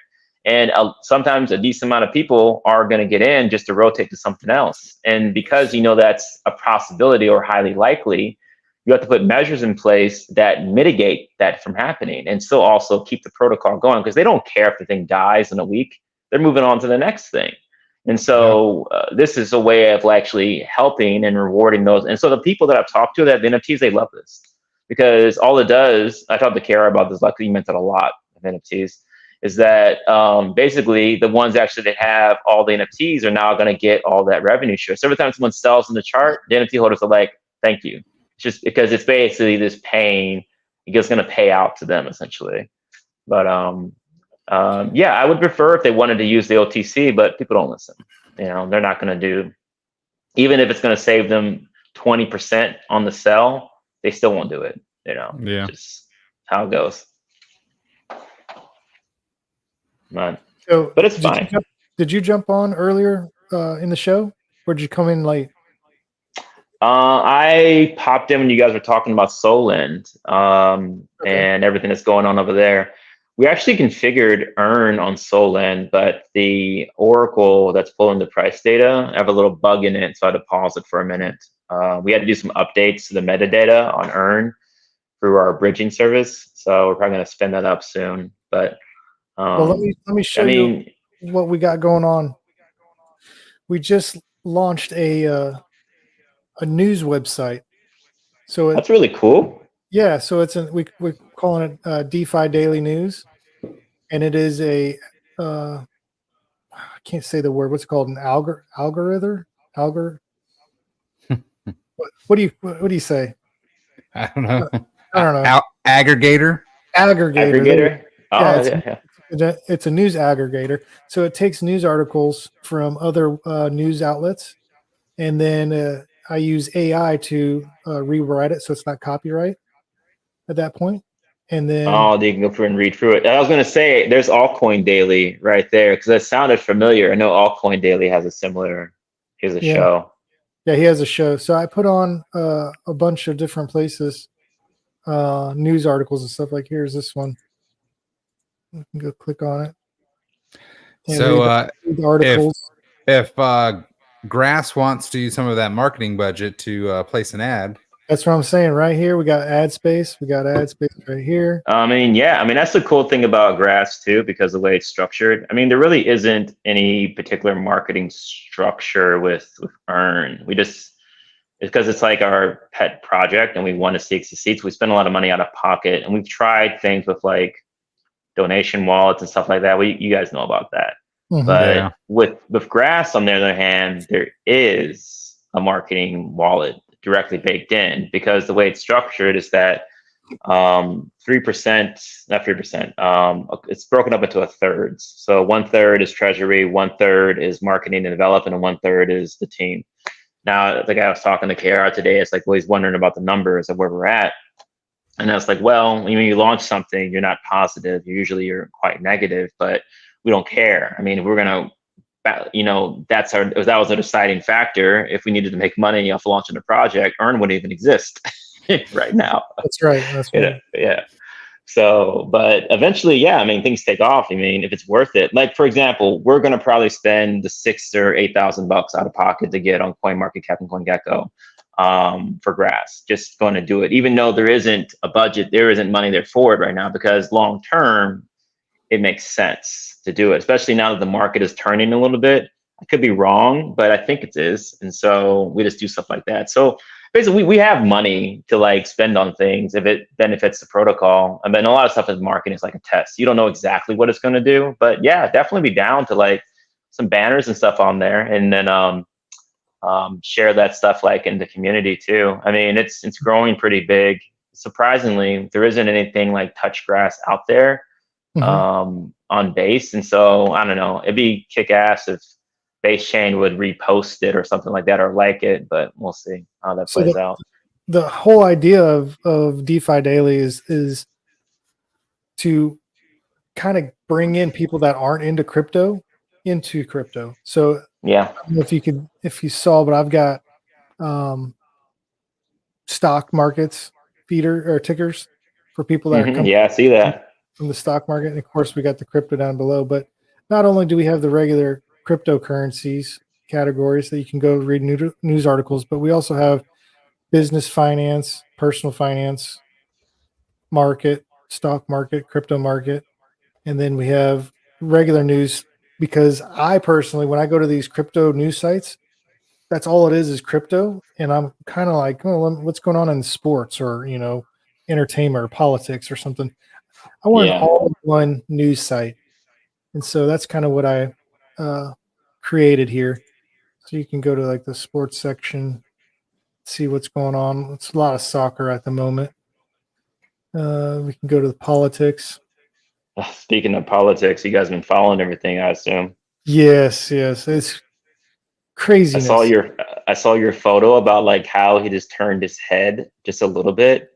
And I've been in a lot of spaces like on Mario spaces and people saying, oh, it was a setup. He set it up himself to do this. I'm like, no, there was a military sniper talking on stage saying that isn't possible. No one would ever. Yeah, that one. No one would attempt to shoot someone to miss like that. Not even not that close ever to do that. I mean, like I fired a gun before. You're not accurate like that. Not by like 20 feet. It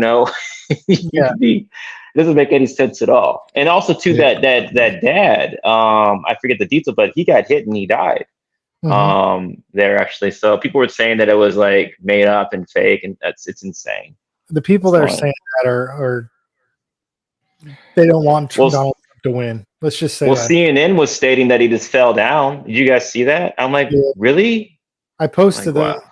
I think it was somewhere around here where Elon Musk posted it right here. Elon Musk posted where he put 3 different articles where he's downplaying everything. Oh yeah, it's insane. Exported loud noises. Oh my god, yeah. Rushes over because of loud noises and stuff. Yeah, such crazy. No, I'm getting double feedback. Is that me? Yeah. Yeah, I don't hear it on my end. I have my hat on, but I think things would have got really bad if he would have got. I mean, the country probably would have like gotten really bad if that would have happened. Yeah. So Alex Jones, he's conspiracy theory, but he was saying some stuff last night that I was seeing on Twitter, and dude, I feel like it could be real. First they're basically saying, they don't the establishment, the deep state, they don't want you, so they ruin your reputation and they kick you off social media. That already happened. Yeah. Well, that was who was the bald guy that got real popular? That was Andrew Tate. Andrew Tate. Too. I was listening to him also. Andrew Tate literally said that. He said, they're the 3 things. If they can't shut you up, they're going to imprison you if that doesn't work. Yeah. Second was in prison. And the last thing's kill you. So that's kill you, yeah. Every time he's on stage, he says, I will never kill myself. He always says that like multiple times because he said, I will never Epstein myself, essentially. But it's pretty wild that like we're talking about like, how funded are the Secret Service. Like it was 130 yards away. I mean, if you do an aerial view of that area, it's the best point to try to snipe someone. And you think that they wouldn't check that spot. And then I love the iPhone photos. I'm like, how the hell is it that someone can shoot him with their iPhone up close, but a sniper, where it's their job to like see everything in that area, doesn't pull the trigger in time before that happens? It doesn't make any sense at all. This is 7 minutes and 21 seconds before the shot. They're sitting there watching them. They've got, everything going on. 7 minutes. 7 minutes. They had. It's a long time. Yeah. Listen, you're not you don't have to go shoot the guy if he hasn't done anything yet and he's just carrying a gun. But you take the president off stage, you know. Exactly. Hey, there's a guy with an AR rifle with a scope setting up to shoot you. I mean, the second, like Jesus Christ. It's the second they the second they saw a gun, he should have been taken off stage. Period. Exactly, 100%. Yeah. You know, like I can understand not shooting the dude right off the bat, thinking maybe he was up there with a camera or something. But the second they saw a gun, it's done. Like, come on, he's there. Even if it's maybe that was our guy. Well, if you don't know that it's your guy, then you move the you know, There were future president. They were also saying that some of the people that were doing the counter snipers said that they got told to stand down and wait. Really? Oh no, there were local police out here. That wasn't the Secret Service. Those were local police that actually shot him. Yeah. So I guess maybe they needed the authority to pull the trigger to do that. But still, they see someone going to shoot this guy. Why is he still there talking with inside of that distance? It didn't make any sense at all. So this is going to be an iconic. This is going to go down in history. This picture right here. Oh yeah, I mean, how many presidents do we know that were almost assassinated before they were elected? I mean, we have several that have been in office, but not like this. I mean, and by such a small window. I mean, he's turned his head. You know, it's wild. And it would have got really bad if he would have been hit. Like Civil War stuff, I think, would have broken out. Look at the blood on him. Yeah. Well, he did get hit. I mean, but yeah, if he it would have been less than half an inch over. If maybe even less, he would have died. Did you see this one? When Democrats don't get their way, they get dangerous. Yeah, I saw that. I saw that on X. Yeah. Oh yeah, we've been like since that happened. I mean, Nadine and I have been basically hopping on Space to Space, listening to like a lot of stuff, mostly Mario's, and Andrew Tate was on there for a while too, talking. But yeah, it's been quite eventful. But crypto Twitter blew up with like tens of thousands of cryptocurrencies, like basically pointing towards this shooting and fight and the fist and basically a bunch of memes and stuff since that all happened. But people were making light of it. But I think it's very serious, this event to happen. People need to get fired. I mean, that should have never happened. Well, and what has Biden said? Like, how does he not come out, regardless of how does the current administration not come out and be like, we're going to devote all research? I mean, this was an attempt on a former president in America, like, period. What if that was Obama? If that was Obama that got shot in the ear while he was talking, dude, you're telling me that there wouldn't be fucking everything? We would know everything already. Have you seen people talk about it's so fucking ridiculous. There's a lady that people are talking about that was in the stands. This one. Can you hear it or not? I can hear it. Like she pulls out her phone. She doesn't seem. Oh.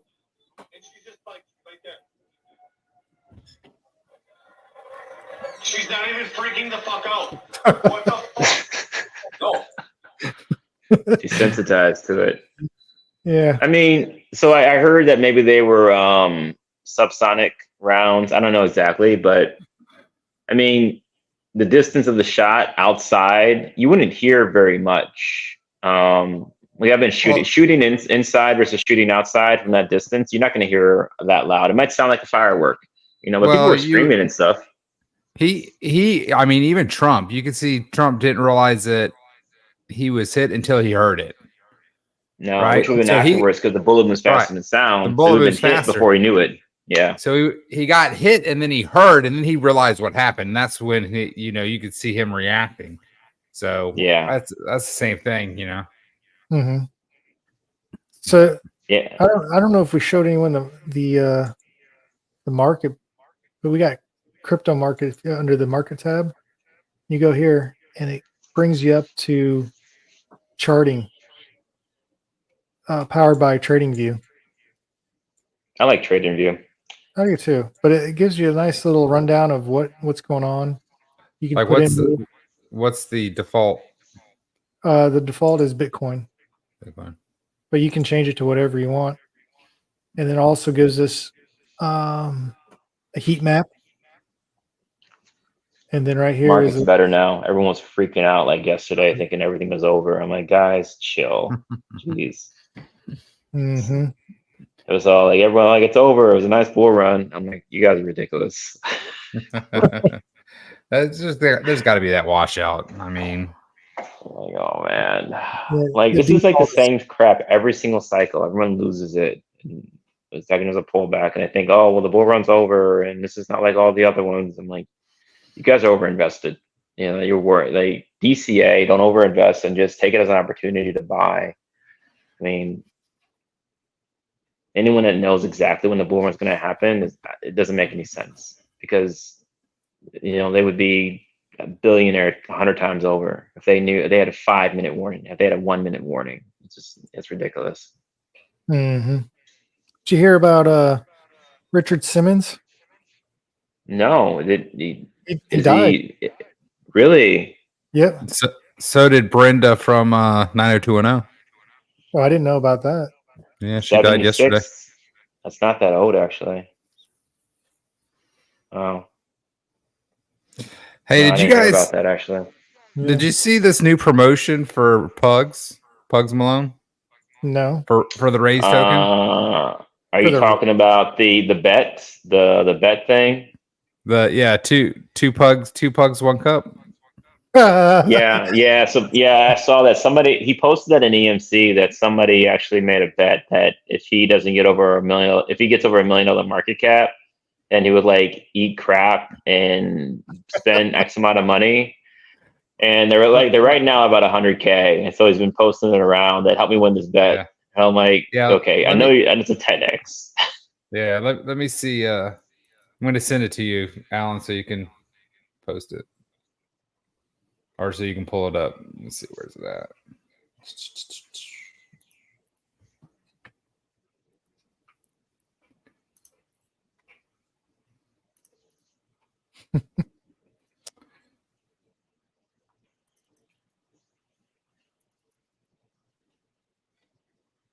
Why can't I forward that? I believe he just finished the integration of Operation Phoenix on his platform. Well, I thought they killed that and Arn was taking their place.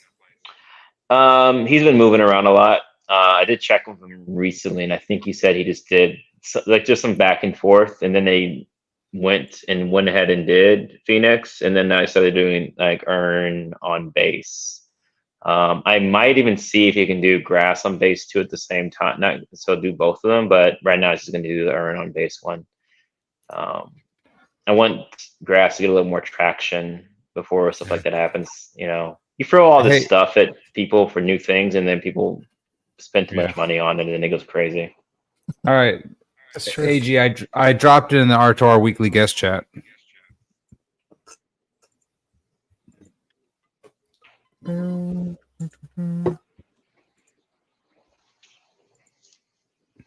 What is it? A link? Oh, by the No, way, it's you guys know what the black? it's- Are you guys going to photo. Nashville? It's a what? I'm probably not. No. Yeah, it's just a picture. It's in the R2R weekly group. Yeah, I got it. I thought it was a link somewhere. Let me The black and the only thing I've heard, because I'm not real I don't follow the Elephant TG anymore. I mean, I'm there, but I'm not reading every single post. So the other thing that I heard about the black NFTs is you'll get something at the conference. So I don't know whether it be a drink voucher or maybe he'll have t-shirts or something. I don't know what it'll be. But I think there was also like a VIP section for black holders too. Okay. So. Yeah, we're gonna be there. I wasn't sure what they were for several days actually. So yeah, I just got back from 15 days of vacation. So I don't know that I can make it. My kid's birthday is Saturday. Nadine and I are talking that we need to take one. I think we're going to Switzerland in September. just Nice. disconnect for a little bit, just because we've been with like actually since we launched, we've pretty much been kind of on every single day, and so it's like when that point you got to take like a little bit of time off, like let things automate. And I think by that time things would be like a little more chill to like do that. I'm probably gonna see if there's some people in the chat and it's kind of like monitor it, or I might honestly even like just put a message like a business and then say I'll be back. Essentially something like that. That's funny. Did you get it, AG, or do I need to pull it up? I'm trying to figure out how to pull it up. You just share your screen and It's not sharing. go to TJ. All right, let me see if I can do it.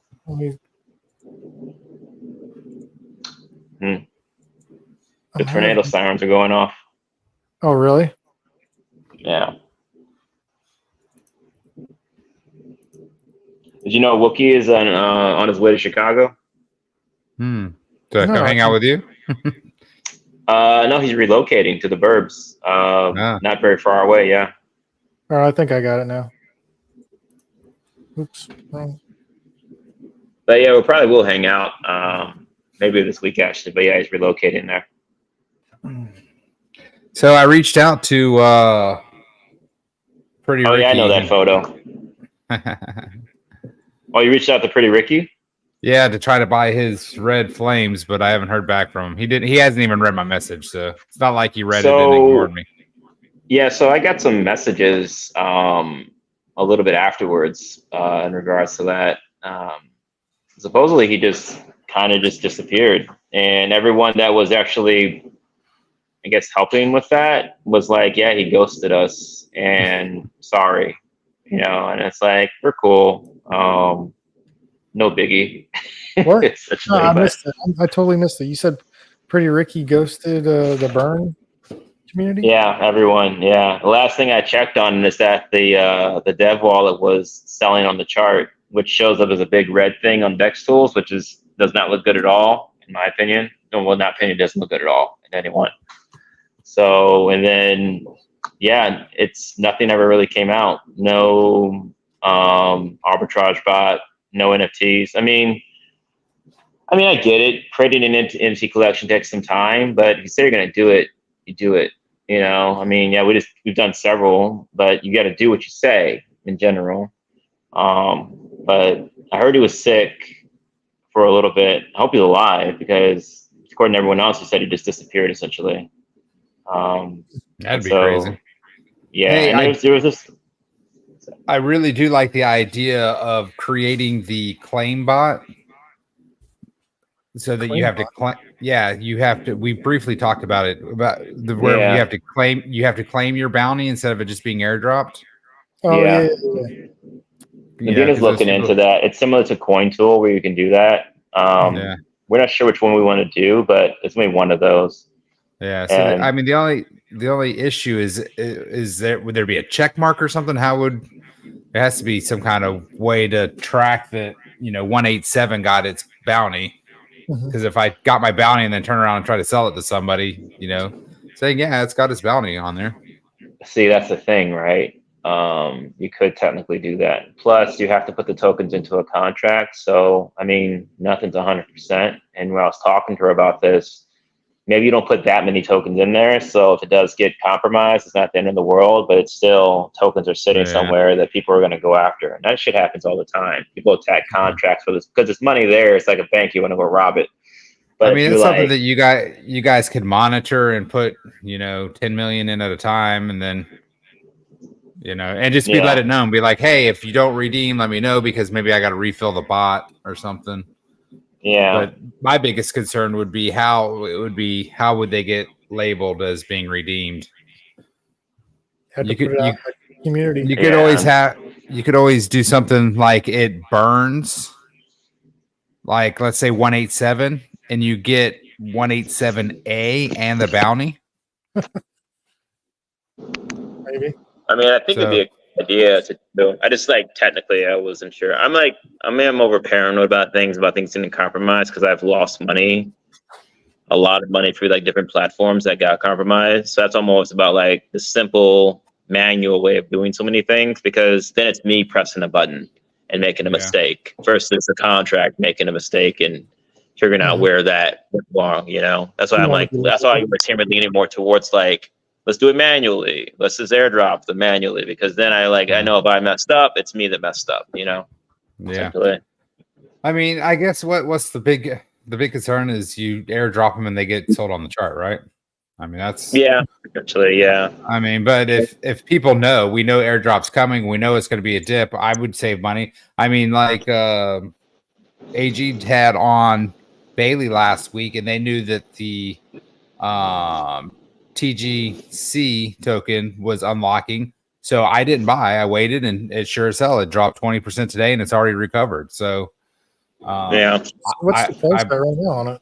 I bought the bottom. What's that? I think it was at like 15 cents. I just looked at it not too long ago. But I looked into that token. Yeah, TGC. What do you think? What they did, which is cool. Well, a couple of things they did. One, it's something that you can't play a game with as a U.S. citizen because, as you probably know, the gambling part to it, which is very attractive. But in the U.S., you can't do that. Yeah. But that's why probably they're like not doxxed. You're not going to know who they are because they need their anonymity because what they're doing. Additionally, they allocated 20% of the tokens actually out of the supply to provide for these drops for the staking rewards. So what that's causing, as you can see on the chart, that's causing that consistent sell pressure because the emissions are coming out, and these are from tokens that were never part of the liquidity, they were never purchased off the chart. Versus like the team buying them with their money, it's free money essentially. This is a classic thing in like pre-allocation. So until that runs out, you're going to have that happening down, and then what has to happen once it finally hits bottom, there has to be a reason for people to accumulate tokens for something. But right now they're accumulating tokens to stake their tokens to get free tokens for emissions, they get Ethereum. Yeah, the emissions this time was half Ethereum, half tokens. So yeah, and then once the tokens run out, then it's 100% Ethereum. Yeah. So I think they've been evolving. I think they saw that first sell off was that way because they did all tokens, and then they've So this is a 0 tax token. Where does the Ethereum come from? From the casino. They've had 1.5 billion in transactions through their casino already. So they take a rake of all of that. Yeah. So they take a rake because it's a business. It's a legit business, casino business, and then a portion of the profits that they make. I mean, ask AG. He lost 15,000. Listen. No, I get it. I mean, I talked about it. It'd be cool to have a casino where you can use cryptocurrency. I mean, I like what Pugs is doing. It's just, it's not legal for me to do it here. Yeah. Well, they're planning on getting the license, so it'll be like stake.com, where it's in the U.S. Yeah, and then you can only. Yeah. So they said that's coming down the road in like, I don't know, at the end of the year or beginning of next year. But you have to jump through all these hoops. Second, then you said you think we can get a license to do that? Yeah, I mean, stake.us has it. Yeah. What? So the stake.us, what you do is you're not playing with money, you're playing with tokens. You cannot buy the tokens. You buy free coins and they give you tokens, right? So that using wording to get around whatever. Oh, I like it. That's like video game money. You buy like skins and stuff inside the in-game assets, and then the money goes towards them. So that, I mean, yeah. So basically, you're purchasing something that you can't sell for U.S. dollars inside currency, but then you're able to redeem it. Yes, but it has to play. So it's kind of like, have you ever gotten free play from a casino? Yeah, I've gotten that before. Yeah, right. So you get $50 free play. You can't take that free play and cash it in for $50. You have to play it. So same thing on that site, the stake site. You get free tokens. Well, they have to be played before they can be redeemed. And actually, they have to be played a few times. So each time you're taking that chance of losing those tokens. So this is what Karate Combat does with their tokens. You have to purchase the tokens to play, but you can't lose anything. So it makes it so that you can win, but you can't lose. I think there's a legal thing to that, where like if you acquire the tokens to play the game, you can win more money, but you can't lose money. yeah. And so that's another way of like gambling it. But I guess where you make money, we should look into this so we can do this. Because what if we actually had it so that people could not lose money, but them acquiring the tokens, they would pay a tax to do so. Or you can always take, there's a rake, right? Yeah. So as long as they're winning, but you're taking a rake of each play. They got an airdrop going on. I just don't know if the rake is legal. I have a concern knowing if that's legal or not. Yeah. Well, do some research and let us know, because we've been watching Ozark, so I guess yeah. Well, yeah, we're totally in the market of partnering with you guys if you want to do a casino. Yeah, we were looking into starting a casino too. So yeah, I mean, if I can figure out, so like for me, my biggest thing is that I want to do a lot of different things, but it comes down to like, is it legal? Is there going to be an issue down the line? And that maybe that's a little more cautious, but I like building things and doing things actually that are big. It's just as long as it's our big hesitancy. I mean, we went to a convention in Chicago, and then the attorneys, and I don't know who the hell else that was there, but she was saying this is a sandbox and good luck to everyone out there. I'm like, I didn't like hearing that. And so we have an operation where we haven't designed anything to sell, essentially, like an exchange. I would love to build an exchange where I can list tokens, or a casino, or a supply bar platform like Venus, or Aave. But I see the SEC sue Uniswap and SushiSwap, and I wonder why and what they went wrong and how did they get in that situation. And yeah, I like to get overly cautious, but I'd love to build something actually. Just got to figure out, get some legal representation to make sure it's all good, so there's nothing to have an issue with later. But yeah, that'd be cool, guys. All right, man. It's been 2 hours. Oh, what did he say? Bye? No, I think he just dropped out. Oh, well, where'd he go? Oh, there he is. There he is. Every time I move my phone, it closes up. But anyway, yeah, I was gonna head out anyway. So, I was like, "Fuck! Did he just bounce on us?" Hey, Mike. I don't know if you can see it. Zach popped on. He said, "Build it, Mikey. Build it." Yeah, they will come. That's right. Yeah. Right, let's get out of here. Yeah. Right, take care, guys. All right. Hey, Mike. Thanks for popping on. Yeah, no problem, guys. Y'all take care. Later. Bye. See ya.